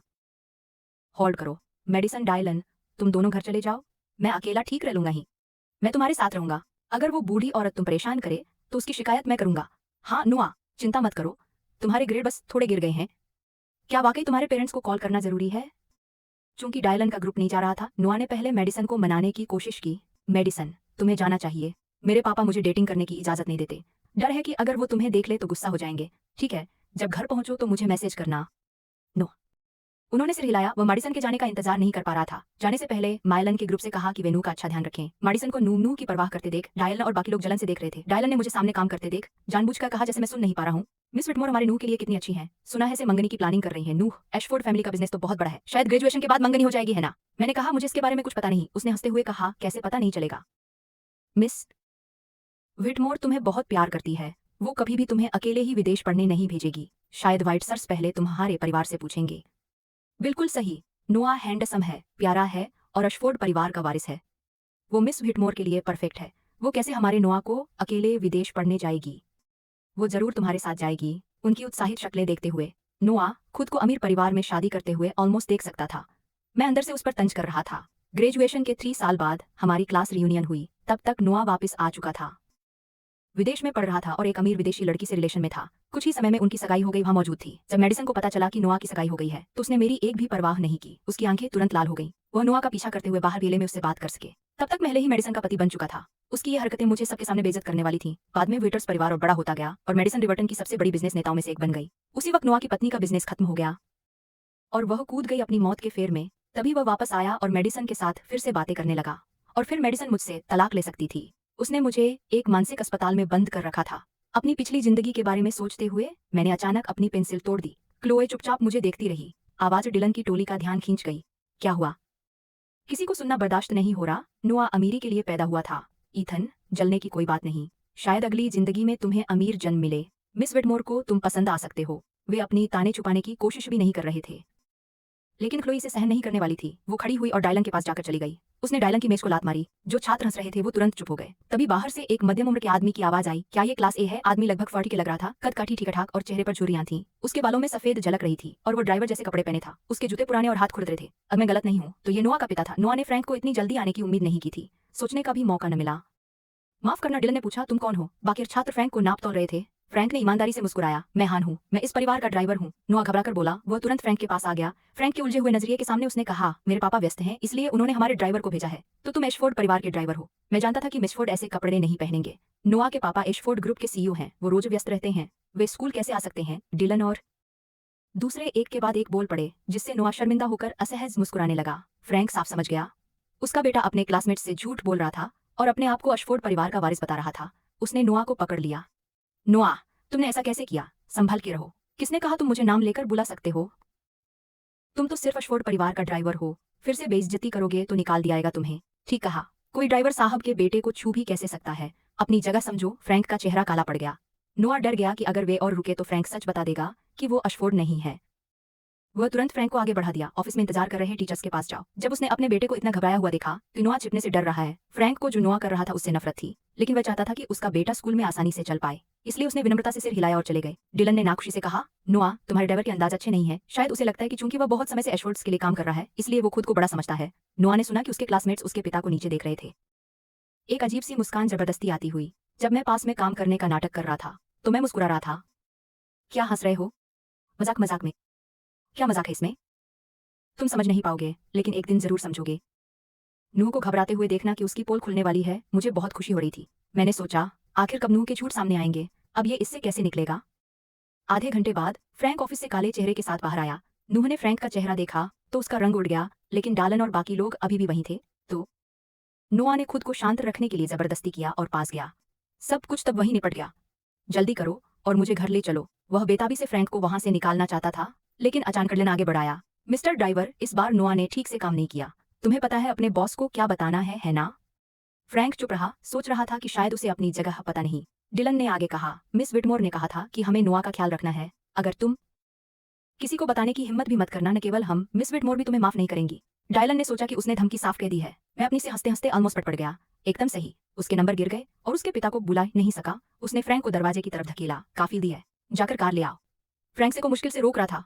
उसने नोआ को धक्का दिया और थप्पड़ मार दिया। उस थप्पड़ से नोआ के चेहरे का एक तरफ जलन हो गई। डायलन तुरंत गुस्सा हो गया। क्या तुम्हें दिमाग लगता है? नोआ तो अभी छोटा है। मालिक, तू तो बस एक ड्राइवर है। तुझे कहाँ से हिम्मत मिली कि तू नोआ को मारे? क्योंकि मैं उसके लिए काफी हूँ। वो थप्पड़ फ्रैंक को बिल्कुल बेधड़क कर गया। कई कदम पीछे हट गया। नोआ ने ठोड़ी उठाई। उसकी आवाज धमकी भरी थी। हम स्कूल में हैं। तू सबके सामने मुझे मारेगा? मुझे पता है मेरे पापा ने तुझे मुझे सजा देने की इजाजत दी है, लेकिन तू अशफोर्ड परिवार का बस ड्राइवर है। ये मत सोच कि तू मुझे ठीक से हुक्म दे सकता है। मुझे पता है मेरे पापा ने तुझे मुझे सजा देने की इजाजत दी है, लेकिन तू सिर्फ एक ड्राइवर है। एशफोर्ड परिवार, मत समझो कि तुम मुझे हुक्म चला सकते हो। अब जाकर कार ले आओ। क्या तुम चाहते हो कि सब लोग एशफोर्ड परिवार पर हंसें? हर एक बात फ्रैंक को याद दिला रही थी कि वे स्कूल में हैं जहां चारों तरफ विद्यार्थी हैं। गुस्से में जितना भी था, फ्रैंक के पास दूसरी कोई चारा नहीं था सिवाय वहां से जोर से निकल जाने के। अंदर मैं अपनी गर्दन खींच कर देखने लगा, लेकिन क्लो मेरी सारी वर्कशीट्स मेरे बैग में भर रही थी। जब मैंने ध्यान दिया तब तक मेरी मेज पूरी तरह से साफ थी। क्लो ने सर पर थपकी दी। शोखम, चलो घर चलते हैं। हम सब एक के बाद एक क्लासरूम से निकले। जब गर्मी की छुट्टियां शुरू हुई तो क्लो ने मेरे लिए एक खास वर्कआउट प्लान बनाया। 2 महीने से ज्यादा मेहनत के बाद मैं 37 पाउंड तक स्लिम हो गया था। गर्मी छुट्टियों का वक्त था, एक आखिरी जोर लगाने का सबसे बढ़िया मौका। गर्मी की छुट्टियां लगभग खत्म हो रही थी। हमारे क्लास के ग्रुप चैट में अचानक हलचल मच गई। मैंने चैट खोले, देखा नोआ सब पाइनट्स लॉज पर बुला रहा था। सबने उस दावत को खुशी स्वीकार कर लिया। मैं मुस्कुराया जब मैंने वो मैसेज देखा। नोआ को लैंग के स्कूल आने से वह घबरा गया होगा। उसने सब उस पहचान पर शक करने पर मजबूर कर दिया था, तो उसने एक मौका तलाश लिया। वो साबित करना चाहता था कि वो एशफोर्ड परिवार का वारिस है। उसने अपने शब्द खूब सोच समझकर चुने। बस हमें पाइनरेस्ट लॉ जाने को कहा। उसने कभी नहीं कहा कि उसका परिवार वहाँ मालिक है। इससे उसे बाद में काफी परेशानी से बचत हो जाती। मैं पलटी मारकर बिस्तर पर लेट गई। उसने कभी नहीं कहा कि उसका परिवार वहाँ मालिक है। इससे उसे बाद में काफी परेशानी से बचत हो जाती। मैं बिस्तर से उठी और उसी कमरे में क्लोए के पास दौड़ी। मैं दरवाजा खटखटाई नहीं। जब मैं दरवाजा खोल अंदर गई तो क्लोए खिड़की के पास पड़ रही थी। मैं मुस्कुराई और पूछा, क्लोए, परसों तुम्हें फ्री हो? क्यों? मेरी क्लास का नोआ सबको पाइनरेस्ट लॉज पर बुलाया है, तुम मेरे साथ चलोगे? नोआ का नाम आते ही खोली की मुस्कुराहट गायब हो गई। नहीं, तुम्हें यकीन है? हाँ, शो होने वाला है। मैं अभी ऑनर्स क्लास में नहीं हूँ, तुम चला जाओ। सचेत रहना। खोली इंटरेस्टेड नहीं थी तो मैं जोर नहीं दिया। जैसे ही मैं जाने लगा खोली ने अचानक कहा, मुझे पता भेजना। मन बदल गया। नहीं, अगर देर हो गई तो मैं मार्टिन से कह दूंगी कि तुम्हें लेने आ जाए। मैंने सिर हिलाया। ठीक है, उम्मीद है कि खोली को भी शो के लिए ला पाऊंगा। लेकिन उसे बिल्कुल भी दिलचस्पी नहीं थी तो मुझे अकेले ही मजा उठाना पड़ा। 2 दिनों बाद मैं रिवर्टन के बाहर पहाड़ों में पाइन रेस्ट लॉज गया। नाम के बावजूद वो वास्तव में एक में खुला आंगन था। बाकी स्टूडेंट्स पे पहुंच चुके थे। नूह कूल कपड़े पहने था जैसे वो यहाँ सालों से रहता हो। उसने सबका लिविंग रूम में स्वागत किया। डायलन और बाकी लोग इतनी बड़ी विला पहले कभी नहीं देखी थे। वे बिल्कुल दंगे रह गए। नूह, तुम्हारा घर तो बहुत बड़ा है। हाँ नूह, तुम तो यहाँ रहते भी नहीं हो। ये तो बहुत ही खूबसूरत और आलीशान। हर कोई इसे देखकर हैरान था। ऑनर्स क्लास ए के कई स्टूडेंट अमीर परिवारों से आते थे, लेकिन उनके पास केवल लग्जरी कॉन्डो या छोटे झील के किनारे वाले बंगले होते थे। उनकी तुलना अशफोर्ड परिवार से नहीं हो सकती थी। नोआ बस मुस्कुराया और कुछ नहीं कहा। वैसे नोआ, मिस विटमोर कहाँ है? वो तुम्हारे साथ क्यों नहीं आई? नोआ ने अपने हाथ जेब में डाल दिए। मेडिसन जल्दी ही आ जाएगी, तब तक मस्ती करते हैं। सब लोग यहाँ हैं। लग रहा है कोई तो नहीं आया। वो एथन है। वो अभी तक नहीं आया। शायद वो बहुत शर्माते हुए दिखे। मुझे शक है वो मिस विटमोर को 2 साल से पसंद करता आ रहा है। वो कभी भी उसके करीब आने का मौका नहीं छोड़ेगा। उनकी मजाक उड़ाने की आवाज पूरे कमरे में गूंज रही थी। तभी बाहर के गेट की घंटी बजी। डायलन सबसे पहले कूदा। कौन होगा? मिस विटमोर ही होगी। मैं जाकर खोलता हूँ। डायलन गेट खोलने गया, लेकिन बाहर एक बहुत ही हैंडसम लड़का खड़ा था। डायलन ठिठक गया। तुम कौन हो? मैं ईथन हेज हूँ। ईथन? ये सुनते ही नोआ वहां आ गया। डायलन, इतना वक्त क्यों लग रहा है? डायलन शायद उसका सबसे अच्छा दोस्त था, लेकिन नोआ अभी भी डरता था। वो मेडिसन को चुरा ले जाएगा। लेकिन जब नोआ आया तो उसने ऊपर देखा और मेरा हैंडसम चेहरा देखा। वो ठिठक गया। मुझे पहचान नहीं पा रहा था। मैंने पहले बोला, नोआ, मुझसे जल्दी भूल गया क्या? नोआ की मुस्कान तुरंत खिंची हुई हो गई। मैंने अंदर झांक कर पूछा, क्या मुझे अंदर नहीं आने दोगे? जब न नोआ ने न डाइन ने जवाब दिया तो मैं खुद अपना सूटकेस लेकर अंदर घुस गई। जब वे संभले तो मैं पहले से ही लिविंग रूम में थी। लड़कियां बातें और हंस रही थीं, लेकिन ऊपर उठाकर देखने लगी कि एक हैंडसम लड़का सूटकेस लेकर आ रहा है। उनमें से कई लोग यकीन न करते हुए घूरने लगे। जब से उनकी क्लास में इतना हॉट कोई आया था, नोआ मेरे पीछे दर पीछे दौड़ा आया। एथन, तुम? जब सबने नोआ को मुझे एथन कहते सुना तो किसी ने आवाज लगाई, वो एथन है? मजाक कर रहे हो? ऐसा हो ही नहीं सकता। पहले तो किसी ने भी यकीन नहीं किया, लेकिन जब उन्होंने मेरा चेहरा गौर से देखा तो मेरी पहचान हो गई। एथन, सच में एथन है? मेरी ये तब्दीली देखकर सब हैरान रह गए। बस नोआ ही परेशान दिखा। उसने कभी सोचा भी नहीं था कि मैं एक गर्मी में इतना बदल जाऊंगा। मैंने सच में अपना वजन कर लिया था। अगर मेडिसन ने इथन को ऐसे देखा, क्या वह उसे अब अलग नजर से देखने लगेगी? बहुत दिन हो गए। सबको नमस्ते। मेरे माँ बाप हाल ही में बिजनेस ट्रिप पर गए थे, तो मैंने आप लोगों के लिए कुछ गिफ्ट्स लाए हैं। उम्मीद है आपको पसंद आएंगे। मैंने सूटकेस खोला। उसमें इंपोर्टेड घड़ियां, महंगे इलेक्ट्रॉनिक्स और डिजाइनर ज्वेलरी भरी थी। जैसे ही मेरे क्लासमेट्स ने इन्हें देखा, सब एकदम पास आ गए। ये तो लग्जरी वॉच है इथन। तुम्हारे पेरेंट्स विदेश गए थे क्या? ये ब्रेसलेट लिमिटेड एडिशन है ना? सुना है बहुत महंगा होता है। और ये गेम कंसोल भी हजारों का खर्चा है। वो लोग पूरी तरह भूल गए कि मेजबान नोआ था। जब नोआ ने अंकों के गिफ्ट की सूटकेस देखा तो उसकी हालत और भी खराब हो गई। मैंने नोआ और डायलन की तरफ देखा। नोआ, डायलन, तुम लोग भी कुछ ले लो। जब डायलन ने पहली बार सूटकेस देखा उसकी आंखें चमक उठीं, लेकिन फिर उसे याद आया, नोआ ने कहा था उसके पापा सिर्फ ड्राइवर हैं और उसके परिवार के पास कोई पैसे नहीं हैं। एक बिजनेस ट्रिप में इतनी महंगी चीजें कैसे हो सकती हैं? डायलन ने तंज कसते हुए कहा, क्यों झंझट करें, ये तो नकली होंगे। डायलन, ईथन बहुत उदार है, ऐसा क्यों कह रहे हो?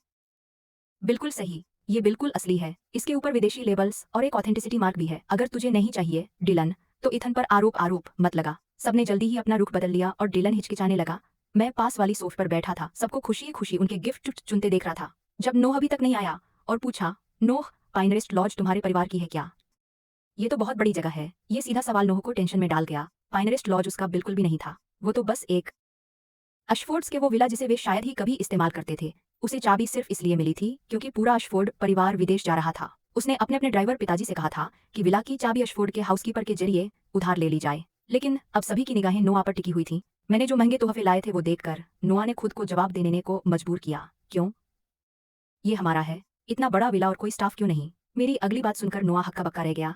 चाबी मिलना भी आसान नहीं था। हाउसकीपर तो उसे कहाँ मिलेगा? बाकी छात्र, ये थोड़ा अजीब लगा। दो हाँ नोआ, यहाँ कोई नौकरानी या गार्ड्स नहीं है जो आमतौर पर इस बड़े घर का ख्याल रखते हैं।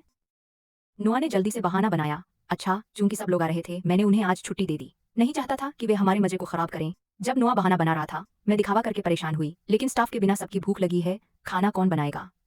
मैं सबके लिए खाना बनाऊंगा। नोआ को अपने खाना बनाने पर काफी भरोसा था। जब किसी ने आपत्ति नहीं जताई तो मैं मुस्कुराई और बोली, मजा आएगा। तुम खाना बनाओ नोआ। मैंने सुना है कि जो परिवार अशफोर्ड ग्रुप जैसी कंपनियां चलाते हैं वे रोज खीरा और अबेलन के साथ साथ लिमिटेड वाग्यू और फागरा खाते हैं। मुझे हमेशा से उन्हें ट्राई करना था। नोआ, हम यहीं तक आए हैं, तुमने ये सब तैयारी की है ना? देखो, खीरा, अबेलन, वाग्यू, फागरा, ये सब वो कहाँ से ला सकता है? नोआ जवाब देने से पहले ही बाकी लोग भी बोले, हाँ नोआ, ईथन ने हम सब के लिए ये तोहफे लाए हैं। हम ये सारी डेलिकेसीज ट्राई करना चाहते हैं। तुम इतनी कंजूस नहीं होगे, सही? ऐसा बिल्कुल नहीं। नोआ अशफोर्ड परिवार का वारिस है। क्या वो एक खाने में भी कंजूसी करेगा? उसके लिए तो ये खास बात नहीं है ना? नोआ का रंग उड़ गया। उस शाम उसने सिर्फ चारकोल पर सेकने के लिए कुछ सिंकियां ही तैयार की थीं, लेकिन मैंने सबकी उम्मीदें बढ़ा दी थीं। वो कैसे मान लेता? जब नोआ कुछ नहीं बोला तो मैं खड़ा हो गया। मुझे यकीन है कि नोआ ने सब कुछ तैयार किया है। चलो देखने देते हैं कि क्या क्या गुडीज हैं। मैं रसोई की तरफ बढ़ा। तभी नोआ ने मुझे रोक दिया। उसने मजबूरन एक मुस्कान दी। हाँ, मैंने सब कुछ बनाया है। आप सब इतने दूर तक आए हो, सामग्री अभी आ रही है। अगर हम खाना खा रहे हैं तो ताज़ा होना चाहिए ना? सोच रहा था कि दावत आने वाली है। सबने हमें सिर हिलाया। मैंने भौं चढ़ाई। इतनी दूर पहाड़ों में ताज़ा समुद्री खाना। नोआ ने साफ पता था कुछ भी तैयार नहीं किया था। मैं देखना चाहता था कि वो इससे कैसे निकलेगा। जब कोई देख नहीं रहा था, नोआ चुपके से आंगन में गया और जल्दी से मेडिसन को कॉल किया। मेडिसन की आवाज में गुस्सा था। क्या बात है, मेडिसन? जब तुम आओ तो क्या कुछ अबालोन और सी क्यूकम्बर ले आओगी? अबालोन और सी क्यूकम्बर? तुमने खाना भी नहीं बनाया, तभी सबको भूख लग गई। एबलोन, देखो, ककड़ी वाग्यू और फोगरा मुझे नहीं कहाँ से लाए। मेडिसन थोड़ी देर के लिए चुप हो गई। मैं कुछ न कुछ तरीका निकालूंगी। नोआ की आंखें चमक उसन। तुम्हारे बिना मैं कुछ भी नहीं कर पाता। नोआ पूरी तरह से सबकी शक को दूर करने में लगा हुआ था। उसे कभी एहसास ही नहीं हुआ कि मेडिसन में कुछ गड़बड़ है। मैं पास खड़ी दरवाजे से टिका हुआ था और चुपके से देखा कि नोआ मेडिसन को फोन कर रहा है। मैंने एक भौं हिलाकर मुस्कुराया। मुझे लगा नोआ ने कोई शानदार आइडिया निकाल लिया है। ऐसा था। मेडिसन से मदद की भीख मांग रहा था बस। लेकिन हालात बदल गए थे। हेज होल्डिंग्स ने फंडिंग बंद कर दी थी और व्हाइट संकट में थे। अब वो नू के लिए मेडिसन का खर्च उठाने में सक्षम नहीं थे।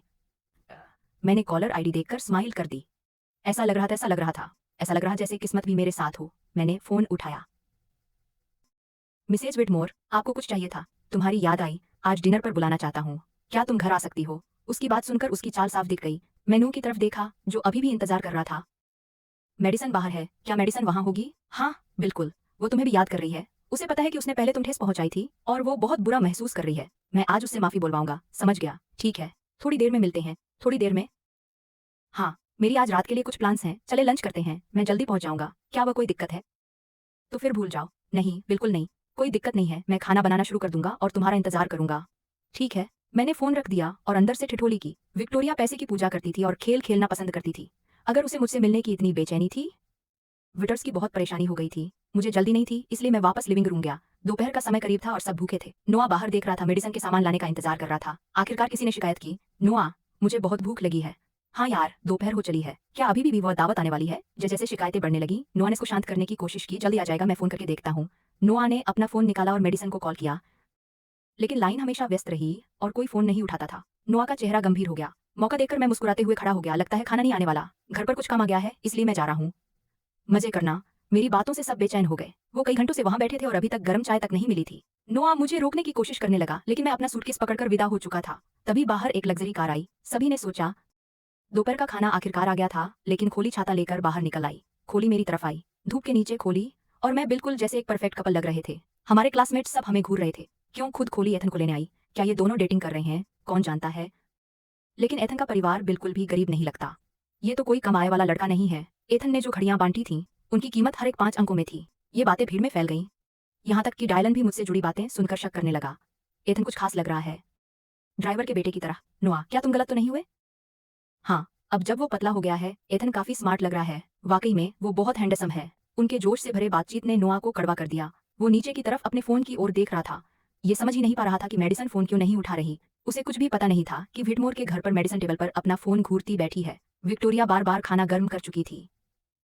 कितनी बार कहा, उसने ठंडी आवाज में कहा। जब इथन यहाँ आए तब अपना रवैया संभालना। इथन ही हमारे परिवार का एकमात्र दामाद है। विक्टोरिया ने मेडिसन का फोन मेज से झपट लिया। फिर उसने खाने की तरफ देखा। मेडिसन ने झूठ बोल बोलकर अबालोन और सी कुकम्बर छुपा के लाए थे और उसने कड़क स्वर में कहा, तुम्हें अपने उस बॉयफ्रेंड को छोड़ देना चाहिए। मेडिसन का मूड खराब हो गया। उसके बारे में ऐसे मत बात करो। उसे बस हमारे पैसे और उच्च समाज में पहुंच चाहिए। मैंने कई लोगों को देखा है उस जैसा। बस तुम ही ऐसे किसी के पीछे पड़ती। हमारा परिवार अब बिल्कुल टूटने वाला है। हेज परिवार ने अपनी फंडिंग बंद कर दी है। तुम्हारे पापा का बिजनेस खत्म होने के कगार पर है। अगर तुम विटमोर एज बनी रहना चाहती हो तो एथन को अपने साथ कर लो। उससे जल्दी शादी करना ही तुम्हारा सबसे सही फैसला होगा। जब विक्टोरिया मेडिसन को डांट रही थी, तभी किसी ने दस्तक दी। विक्टोरिया ने जल्दी से खुद को संभाला और मुस्कुराते हुए दरवाजे तक गई। लेकिन जब खोल कर आई तो मैं नहीं थी। वहां पापा के असिस्टेंट साइमन था। और तुम कौन हो? मिसेज विटमोर, मुझे बहुत माफ करना। छोटे मास्टर ईथन के कुछ अचानक काम आ गया है, इसलिए वो नहीं आ पाएंगे। उन्होंने मुझे भेजा है कि आपको बता दूं कि वो नहीं आने वाले हैं। मैंने नहीं आने की खबर जैसे ही सुनी, मेडिसन तुरंत गुस्सा हो गई। हम घंटों से इंतजार कर रहे हैं, वो नहीं आ रहा। मेडिसन को ये सुनते ही झटका लग गया। हम घंटों से इंतजार कर रहे हैं और खाना 3 बार गर्म किया है। वो तो पहले ही घंटों लेट है। फिर भी ईथन ने सिर्फ एक सहायक भेजा था कि वो नहीं आ पाएगा। साफ लगता है कि वो मजाक कर रहा है। मेडिसन अचानक उठ खड़ी हुई और गुस्से में बाहर निकल गई। मेडिसन, तुम कहाँ जा रही हो? वापस आओ।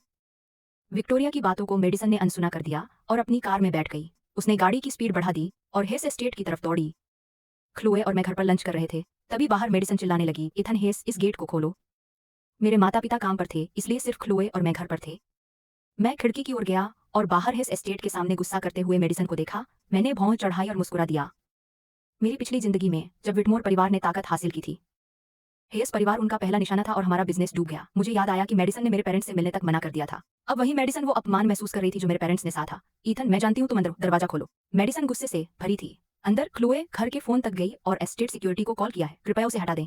उसने फोन रखा और टेबल पर लौट आई। बैठो और खाना खाओ। मैं बाहर देखा तो गार्ड्स मेडिसन को बाजू से पकड़ रोक रहे थे। वह कड़ी लड़ाई लड़ी, फिर भी जमीन पर गिरा दिया गया। एक चौकीदार बेकरारी से बोला, आगे बढ़ो, निकल जाओ और परेशानी मत करो। मैं ईथन से मिलने आया हूँ, उसे बोलो आ जाए, वरना पुलिस को बुलाएंगे। मेडिसन को कभी ऐसे बर्ताव का सामना नहीं करना पड़ा था। उसका चेहरा सिया गया। मैं विटमोर एरिस हूँ, किसने तुम्हें ये हिम्मत दी कि मुझसे ऐसा व्यवहार करो? वहाइटस, तुम हेज परिवार के जूतों को साफ करने के लायक भी नहीं हो। वैसे भी तुम्हारा परिवार दिवालिया होने वाला है। तुम्हें ये भी नहीं पता कि कुछ एरिस कैसे होते हैं। कुछ ही दिनों में तुम्हें शायद भूख से मरना पड़ेगा। खबर व्हाइट्स के बारे में तो हाई सोसाइटी में पहले ही खबर फैल चुकी थी। मोहल्ले का लगभग हर गार्ड जानता था। मेडिसन का चेहरा ठंडा पड़ गया। क्या बेवकूफ़ी की बातें कर रहे हो तुम? लगता है मिस विटमोर को खबर नहीं है। आपका परिवार तो एक बड़ी धनराशि का कर्जेदार है। अगर मिस्टर हेज ने आपके प्रोजेक्ट्स को संभाले नहीं रखा होता तो आप तो कब के दिवालिया हो गए होते। आपका परिवार पहले ही हेज परिवार से धोखा कर चुका है। फिर भी तुम्हें हिम्मत है होकर यंग मास्टर ईथन के पीछे पड़े हो। तुम्हें सिर्फ इसका ही फायदा है कि हम तुम्हें यहाँ से निकाल रहे हैं। गार्ड की बातें थीं। मेडिसन का गौरव चूर चूर हो गया। उसे याद आया विक्टोरिया ने कहा था, व्हाइट्स का तो अंत हो गया। उसने सोचा था बस उसे मुझसे शादी करवाने के लिए ऐसा कह रही है और अपनी हालत को बड़ा चढ़ाकर दिखा रही है, लेकिन ये सब सच था। अपनी बात मत दोहराओ। जवान मास्टरन का पीछे पड़ने की बजाय विटमोर एरीज के तौर पर अपना बचाने की चिंता करो। इतनी बात कहकर पहरेदारों ने प्रॉपर्टी के लोहे के बड़े जोर से बंद कर दिया। मेडिसन ने मुठ्ठियां कस ली। तो ईथन और हेस परिवार ऐसे खेल खेलना चाहते हैं। गुस्से में मेडिसन अपनी कार में बैठ गई और खड़ी होकर उसकी तेजी से दूर जाते हुए मैं बेहद संतुष्ट महसूस कर रहा था। उसे इतनी छोटी सी अपमान भी सहने की हिम्मत नहीं थी। असली तकलीफ अभी शुरू हुई भी नहीं थी। जब शाम को मेरे माता पिता घर आए तो पापा गुस्से में चिल्लाए, मेडिसन को यहाँ हंगामा करने की हिम्मत कैसे हुई? मैंने उन्हें शांत करने की कोशिश की। पापा, गुस्सा मत होइए। अगर ये आपको परेशान करता है तो अगली बार बाहर एक साइन लगा देंगे। उस पर लिखा होगा, मेडिसन व्हिटमोर और कुत्तों का यहाँ आना मना है। पापा का चेहरा आखिरकार नरम पड़ गया। तुम नटखट लड़का हो। फिर भी विटर्स ने हद से ज्यादा कर दी। वे ऐसा कैसे कर सकते हैं? मैंने मेडिसन के साथ पहले कितना अच्छा बिहेव किया था, फिर भी वो निकली एक कृतघ्न सांप। जैसे ही सही मूड आया मैंने पूछा, मम्मी पापा, रिचर्ड के पास हेज होल्डिंग्स के शेयर नहीं थे और हमारे पास विटमोर इंडस्ट्रीज के शेयर नहीं हैं। बस तो वही बात है। मेरे क्लासमेट्स ने कहा कि व्हाइट्स की हालत बहुत खराब है। चूंकि हमारी फैमिलियां अलग हो गई हैं तो क्यों न कोई वकील उनके हेज होल्डिंग्स के शेयर वापस खरीद ले। इससे उन्हें थोड़ी राहत मिलेगी और बदले में उन्हें हमारे विटमोर के शेयर वापस खरीदने चाहिए। इंडस्ट्रीज, मुझे पता था पापा दिल के कमजोर थे। अभी वो विटमोर इंडस्ट्रीज करने से मना कर रहे थे, लेकिन बाद में आसानी से मान सकते थे। और हेज होल्डिंग्स में उनके शेयरों के चलते व्हाइट्स हर महीने अंकों का डिविडेंड पाते थे। इससे उन्हें संभलने का मौका मिलता था। मैं ये सुनिश्चित करना चाहता था कि वे कभी संभल ना पाएं। मैं चाहता था कि वे खुद को बेबस महसूस करें। पापा ने सोच समझकर माना। हमारी फैमिलियां वैसे भी एक दूसरे से कट चुकी हैं, हमें अपने बिजनेस के मामले निपटा लेने चाहिए। उनका मान जाना एक भारी बोझ हटा देने जैसा था। मेरे कंधों से भारी बोझ उतर गया था। जब विटमोर बैंकरप्ट हुआ तो मैं पापा का सारा निवेश खोते हुए नहीं देख सकता था। अब पैसा वापस मिल गया तो हमारे नुकसान कट जाएंगे और हम विटमोर इंडस्ट्रीज से पूरी तरह अलग हो जाएंगे। वैसे भी मुझे याद आया कि मेरी पिछली जिंदगी में व्हाइट्स को सिर्फ दिवालियत नहीं झेलनी पड़ी थी, उनकी असली समस्या कर्ज थी। लेकिन उस वक्त मैं पहले ही मेडिसन से शादी कर चुका था और हमारे परिवारों के पास एक दूसरी कंपनियों के शेयर भी थे। हेस परिवार ने बचाने के लिए खूब पैसा लगाया था। इस बार मेडिसन को ही उन्हें बचाना होगा खुद से। क्लोई पूरे खाने के दौरान चुप रही। मुझे लगा वो उदास लग रही थी। वो शायद ही कभी ऐसे दिखती थी। क्लोई, क्या तुम अपसेट हो? तुम सच में व्हाइट्स की परवाह करती हो? परवाह? ऐसे कहूँ तो हाँ, कभी तो करती थी। मुझे फर्क पड़ता था कि कब वो दिवालिया हो जाएंगे और मेडिसन सब कुछ खो देगी, लेकिन मैं ये खुलकर नहीं कह सकती थी। मैंने उसे हैरानी भरे अंदाज में देखा। तुम ये क्यों कह रही हो? तुम्हें परिवार की परवाह है या मेडिसन की? क्लोई की इतनी गंभीरता देखकर मैं हंस पड़ा। मैं व्हाइट्स या मेडिसन की परवाह नहीं करती। मैं हमारी फैमिली को उनके गंदे कामों और कर्जों से बचाने की परवाह करता हूँ। चिंता मत करो। मुझे पता है उन्होंने तुम्हारे साथ कितना बुरा व्यवहार किया। मैं कभी भी उनके लिए तरस नहीं खाऊंगा। क्लोए, मैं हमेशा तुम्हारे साथ खड़ा रहूंगा। क्लोए ठिठक गई और खुद को संभालने में थोड़ा समय लिया। तुम हमेशा मेरे साथ रहोगी? बिल्कुल। मेडिसन का क्या? उसका मुझसे क्या लेना देना? तुम पहले उसे बहुत पसंद करती थी। अरे हाँ, करती थी। लोगों को आगे बढ़ना पड़ता है। पहले मुझे वो पसंद थी, अब नहीं। तब तुम्हें कौन पसंद है? मैं अपनी फैमिली और खुद को प्यार करती हूँ, जैसे क्लोए। उसने आंखें नीचे गिरा ली। मैं उसके पास गया और उसका हाथ थाम लिया। और हाँ, तुम्हारा परिवार भी। क्लोए का दिल अचानक एक धड़कन छोड़ गया। परिवार?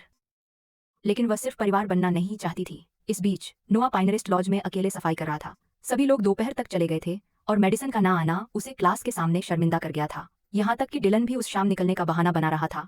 जितना ज्यादा नोआ इसके बारे में सोचता उतना ही बुरा महसूस करता। उसने अपना फोन निकाला और फिर से मेडिसन को कॉल किया। इस बार उसने आखिरकार नोआ। मेडिसन की आवाज में थकान थी, पर नोआ को कुछ दिखा नहीं। उसने तुरंत ही चांटा जड़ते हुए कहा, मेडिसन व्हिटमोर, पूरे दिन मेरी कॉल अनसुनी कर दी। कहाँ थे तुम? क्या तुम्हें पता है तुमने हमारी क्लास के सामने मुझे कितना शर्मिंदा कर दिया? लेकिन इस बार मेडिसन खामोश रही। नोआ का दिल बैठ गया। कुछ गलत होने का एहसास कर वो जल्दी से खुद को संभाला। मेडिसन, मुझे माफ करना। मैं बस गुस्से में था। मैं सच में ब्रेकअप करने का मन नहीं था। तुम ठीक हो? काफी देर खामोशी के बाद मेडिसन ने आखिरकार थकान से कहा, नोआ, चल कुछ दिन अलग ही रह लेते हैं। मेडिसन ने कॉल काट दिया। नोआ का चेहरा तुरंत सफेद पड़ गया। एक ही दिन में क्या हुआ होगा? अगले दिन तक मेडिसन और नोआ की लड़ाई की खबर पूरी क्लास में फैल गई थी। जो नोआ आमतौर पर क्लास चैट में हमेशा एक्टिव रहता था, उसने पूरे दिन एक भी शब्द नहीं कहा। नतीजा मुझे हैरानी में नहीं डाला, लेकिन मुझे चक्कर फुक्कर से ज्यादा पढ़ाई की चिंता थी। डैड घर आए, वो कुछ बेकल लग रहे थे। मॉम ने घबराकर पूछा, क्या कुछ गलत हो गया? काम चल रहा था, इतना उदास क्यों दिख रहा है? आज फिर वेटर्स आए थे, पर मैंने उन्हें वापस भगा दिया।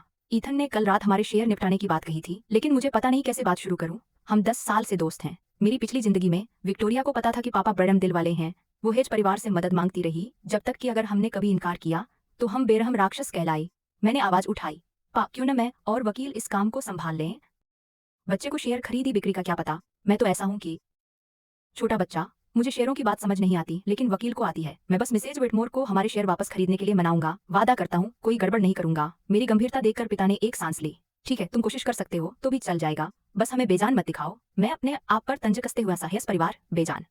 हमने व्हाइट्स के लिए इतना कुछ किया, लेकिन वे बस कृतज्ञ सांप थे। वे हमारी उदारता के हकदार नहीं थे। इस बार वो उन्हें पूरी तरह खत्म करने वाला था। अगले दिन मैं हमारे वकील के साथ वहां गया।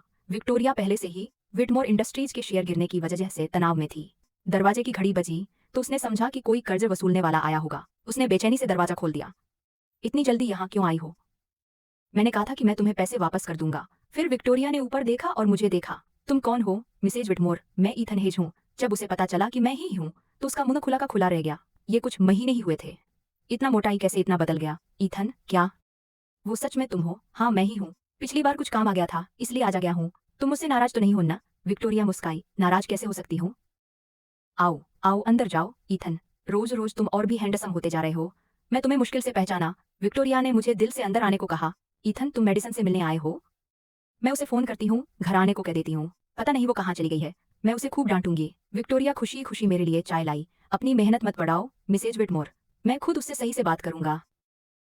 बात करके अच्छा लगा। विक्टोरिया ने खुश खुशी मुझे चाय दी। परेशान मत होइए मिसेज व्हिटमोर, मैं मेडिसन से मिलने नहीं आई हूँ। मैं आपसे मिलने आई हूँ। मुझसे? मैंने पास खड़े जोनाथन की तरफ देखा। ये है हेज होल्डिंग्स का वकील। हम कुछ शेयर वापस खरीदने आए हैं। शेयर वापस खरीदने? विक्टोरिया का दिल धड़कने लगा। उसे डर था कि मैं व्हिटमोर परिवार के पैसों के पीछे हूँ। पापा ने सुना है कि व्हिटमोर इंडस्ट्रीज मुश्किल में है, क्योंकि व्हिटमोर इंडस्ट्रीज के पास अभी भी हेज होल्डिंग्स के कुछ शेयर हैं। उन्होंने अपने वकील को उन्हें खरीदने भेजा है। दोबारा महंगी हो गई है और व्हिटमोर इंडस्ट्रीज को इस संकट से बाहर निकालने में मदद करें। मेरी बात बड़ी दयालु लग रही थी, पर असल में मैं सारे रिश्ते तोड़ रहा था। विक्टोरियस पर काफी सा बकाया था। अगर वे जल्दी चुकता नहीं कर पाए तो व्हिटमोर रिहाइश नीलाम हो सकती थी। लेकिन अगर उसने हेज होल्डिंग्स के शेयर बेच दिए तो उसके परिवार की एकमात्र आमदनी भी चली जाएगी। विक्टोरिया ने झुककर बोली, एथन, तुमने ये बातें शुरू की हैं तो मैं एक एहसान मांगना चाहती हूँ। मेडिसन के पिता के मरने के बाद हेज परिवार ने हमारा खूब ख्याल रखा, लेकिन अब हम अपने सबसे मुश्किल वक्त से गुजर रहे हैं। क्या डैनियल हमारी मदद के लिए हमें कर्जा देगा? मैं वादा करता हूँ कि जैसे ही व्हिटमोर इंडस्ट्रीज सुधरेगी हम तुरंत पैसे चुका देंगे। आपकी फैमिली के भी व्हिटमोर इंडस्ट्रीज में शेयर हैं। अगर हम फिर से पैसा कमाएंगे तो हेज परिवार के डिविडेंड्स और बढ़ेंगे। विक्टोरिया की गंभीर नजरें देखकर मैंने अंदर ही अंदर मुस्कुराया। मिसेज व्हिटमोर, हेज परिवार के डिविडेंड्स तो और बढ़ेंगे। विक्टोरिया की तीव्र निगाहें देखकर मैं अंदर से हंसा। मिसेज व्हिटमोर, आपको कितनी रकम चाहिए? इससे बच पाएंगे? विक्टोरिया ने तुरंत जवाब दिया, हमें $1 अरब चाहिए। 1 अरब और मिले तो विटर्स बच सकते हैं। इस नंबर पर मैं नाटक करने लगा कि मना कर दूंगा। पूरा 1 अरब? डर के मारे कि मैं मना न कर दूं, विक्टोरिया ने जल्दी से मेरा हाथ पकड़ लिया। इथन, तुम अच्छे लड़के हो। डैनियल भी अच्छे इंसान है। एक विधवा और उसकी बेटी के पास और कोई सहारा नहीं है। वो अरब सड़क पर आ जाएंगे। विक्टोरिया जानती थी मैं पापा की तरह दिल का कमजोर हूँ। वह आंसू भरे गले से अपनी सारी हाल की परेशानियां बयां करने लगी। मालूम है, मेडिसन पहले बुरा बिहेव करती थी। मैंने उस पहले ही समझा दिया है। चिंता मत करो, तुम ही वो दामाद हो जिसे मैं चाहता हूँ। जब तुम मेडिसन से शादी कर लोगे तो तुम मेरे बेटे जैसे हो जाओगे। भाई से अब भी एक ही परिवार रहेंगे। विक्टोरिया की वो घिनौनी बात सुनकर मैं नयासी अपना हाथ हटा लिया। मिसेज व्हिटमोर थी, हम कभी परिवार हुआ करते थे। ऐसर भी $1 बिलियन बड़ी रकम होती है। हेज परिवार की भी हदें हैं। हम एक साथ $1 बिलियन नहीं दे सकते। विक्टोरिया ने बोलना शुरू किया। घबराओ मत। तो फिर हमें क्या करना चाहिए? वो 1 अरब नहीं मिला तो कुछ ही दिन में कर्जदार हमारे घर की नीलामी कर देंगे। मैंने उसे शांत करने की कोशिश की। मिसेज विटमोर, घबराओ मत। हमारे पास तो 1 अरब नहीं है, लेकिन आपके पास है। मेरे पास 1 अरब डॉलर नहीं है। मिसेज विटमोर, आपके पास हेयस होल्डिंग्स का 5% हिस्सा है। थोड़ा है, लेकिन इसकी कीमत से 800 मिलियन के आसपास है। विटमर को अब पैसों की जरूरत है। वो 5% हिस्सा शायद महीने के डिविडेंड दे, लेकिन डिविडेंड आपकी तालिक समस्या काल नहीं है। पुराने समय की याद में मैं खुद ही फैसला लूंगा। हम विटमोर इंडस्ट्रीज का हेज होल्डिंग्स में 5% हिस्सा 1 अरब में वापस खरीद लेंगे। फिर मैं पापा को मनाऊंगा कि वो उस 5% हिस्से को बेचने का कोई तरीका निकालें। हो सकता है हमें कुछ 100 मिलियन का नुकसान हो, लेकिन कम से कम हम तुम्हारे परिवार की मदद तो कर रहे हैं। खैर, मेरी ऑफर ने अचानक विक्टोरिया को डुबा लिया। इसका मतलब था बिना किसी मेहनत के 2 या 3 मिलियन का बढ़िया फायदा। ये हिस्सा असल कीमत से 200-300 मिलियन ज्यादा था। वो कहीं और इतनी अच्छी डील कभी नहीं पाएगी। क्या डैनियल सच में इस बात को मान लेगा? मेरे पापा दिल का साफ इंसान है, उसे मेरे हवाले करो, वो मान जाएगा। विक्टोरिया अभी भी फैसला नहीं कर पा रही थी। वह इतनी कीमती हिस्सेदारी छोड़ने का मन नहीं बना पा रही थी, इसलिए मैंने जोर दिया। मिसेज विटमोर, मैं ये आपका भला सोचकर कर रहा हूँ। सुना है कर्जदार लोग खूब सख्त होते हैं, अगर आप नहीं दोगी तो हाथ पैर तक काट सकते हैं। ये सोचकर विक्टोरिया का रंग उड़ गया। तो मैं अपने शेयर छोड़ देती हूँ। पैसे मेरे खाते में कब आ जाएंगे? चिंता मत करो मिसेज विटमोर। एक बात और है जिस पर आपको मानना होगा। क्या बात है? मेरे पापा, मुझे यहाँ एक और काम देने भेजा गया है। मैं तुम्हारी मदद 1 अरब डॉलर के फायदे के लिए कर रहा हूँ। तो मुझे चाहिए कि तुम हमारी इंडस्ट्रीज में 5% हिस्सेदारी वापस खरीदो, लेकिन तुम ही निकल रहे हो। इस वक्त हमारे पास ना पैसा देने का हाल नहीं है। मैंने पहले ही हिसाब लगा लिया है। विटमोर इंडस्ट्रीज के स्टॉक में गिरावट आई है, शेयर अपनी कीमत खो चुके हैं। अभी हमारी 5% हिस्सेदारी वापस ले ले, सबसे बढ़िया सौदा है। कंपनी जब ठीक हो जाएगी तब तुम इसे फिर से बेच सकते हो। सोचो इस बारे में। विटमोर, हमारी वो 5% हिस्सेदारी। विटमोर इंडस्ट्रीज की कीमत कभी 1 बिलियन थी। अब जब स्टॉक गिर गया है तो वही 5% की हिस्सेदारी भी 200 मिलियन डॉलर से कम की हो गई है। तो जो नुकसान हुआ है वो हम ही झेल रहे हैं, और मैंने तुम्हें तुम्हारे शेयरों के लिए एक्स्ट्रा 3 मिलियन ऑफर किए हैं। ये छोटा सा तोहफा तो तुम मुझे दे ही सकते हो। मेरी सारी गणनाओं से विक्टोरिया चक्कर आ गई थी। वो चालाक थी, लेकिन कंपनी चलाने ही ज्यादा कुछ नहीं जानती थी, इसलिए मुझे उसे अपनी मर्जी से हिलाना आसान लग रहा था। तुम सही कह रहे हो, मुझे मत करनी चाहिए, वरना मैं रहम लगूंगा। विक्टोरिया ने झिझक दिखाई थी, पर हेल्स होल्डिंग्स के शेयर बेच दो, लेकिन विटमोर का हिस्सा वापस खरीदना ठीक वैसा ही था जैसा वो चाहती थी। वो बाद में कभी भी वो शेयर फिर से बेच सकती थी, और फिर उन्हें हेल्स परिवार के साथ डिविडेंड भी बांटने की जरूरत नहीं पड़ेगी। विक्टोरिया ने मेरा हाथ थपथपाया। मैं अपनी निजी मुहर और असली शेयर एग्रीमेंट ले आता हूँ, अच्छे लड़के। यही मेरी प्रतीक्षा करना। मैं मुस्कुराया और सिर हिलाया। जैसे ही विक्टोरिया चली गई, मेरी मुस्कान छूटी और मैंने शांति से चाय की एक चुस्की ली। मिस्टर हिल्स, वकील आ रहा था। एक सवाल पूछने ही वाला था, लेकिन मैंने उसे अपनी नर से रोक दिया। उसने समझदारी दिखाते हुए और कुछ नहीं कहा। विक्टोरिया जल्दी से बेडरूम से बाहर भाग गई। हमने जल्दी से कॉन्ट्रैक्ट फाइनल कर लिया। मुझे हेजर और विटमोर परिवारों के बीच की असली शेयर एग्रीमेंट मिल गई। तभी कहीं जाकर मैं आखिरकार मुस्कुरा पाया। इससे हेजर परिवार व्हाइट से आजाद हो गया। ईथन, पैसे का क्या हाल है? चिंता मत करो मिसेज विटमोर, पैसा जल्द ही आपके खाते में आ जाएगा। लेकिन पहले एक बात पर हम सहमत हो जाएं। विटर्स मुश्किल में हैं। मुझे शक है कि आप 200 करोड़ का इंतजाम करो। तुम्हें हेज होल्डिंग्स को तुरंत देना होगा। विक्टोरिया ने हामी भर दी। तो मेरे पास 2 विकल्प हैं। पहला ये कि हम उसे उस अरब से काट दें जो हम तुम्हें दे रहे हैं। दूसरा विकल्प ये है कि व्हाइट्स हम पर वो 200 करोड़ का कर्ज रख लें। मैं वकील को कॉन्ट्रैक्ट तैयार करने को कह दूंगा। तुम विटमोर की ऐसी संपत्ति गिरवी रख सकते हो जिसकी कीमत बराबर हो। गिरेवी? ठीक है। विक्टोरिया ने बिना किसी हिचकिचाहट के दूसरा विकल्प चुना, बिल्कुल वैसा ही जैसा मैं चाहता था। अच्छा। मैं लैपटॉप लेकर वकील की तरफ मुड़ा। क्या तुमने ड्राफ्ट तैयार कर लिया?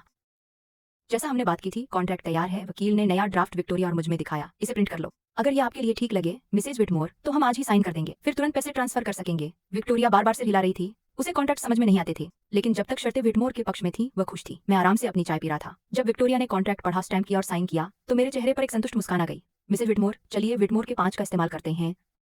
दोपहर के इलाके में कुछ प्रॉपर्टीज और गाड़ियां जमानत के तौर पर दी हैं, लेकिन फिर भी थोड़ी लग रही है। ये तो समस्या है। डर गया कि मैं पीछे हट जाऊंगी। विक्टोरिया ने जल्दी कहा, मेरे पास कुछ जेवरात भी रखी है, उनसे कम 30 मिलियन। यही रुको, मैं ले आती हूँ। इससे काम चल जाएगा। मिस्टर मार्सर, कृपया इसे नोट कर लें। जी मिस्टर हेर। जोनाथन ने तुरंत कुछ भी बताया था वो सब कॉन्ट्रैक्ट में जोड़ दिया।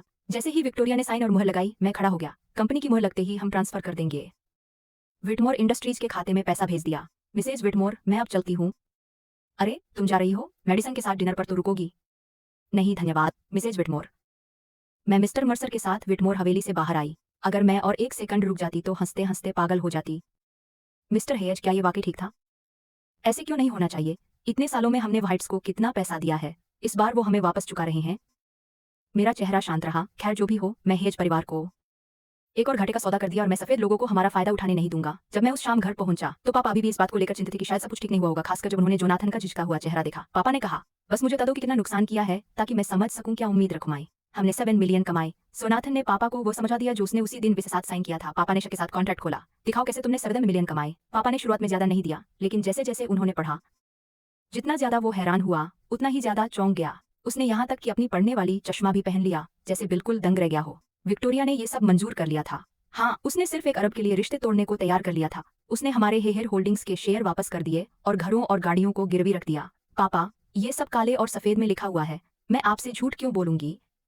पापा यकीन नहीं कर पा रहे थे। हमारी 5% हिस्सेदारी आसानी से 1.5 अरब में बिक सकती थी। फिर भी वो हाइट्स ने उसे सिर्फ 1 अरब में वापस कर दिया और इतना सारा गिरवी रख दिया। ये तो अविश्वसनीय है। ये सब क्या है?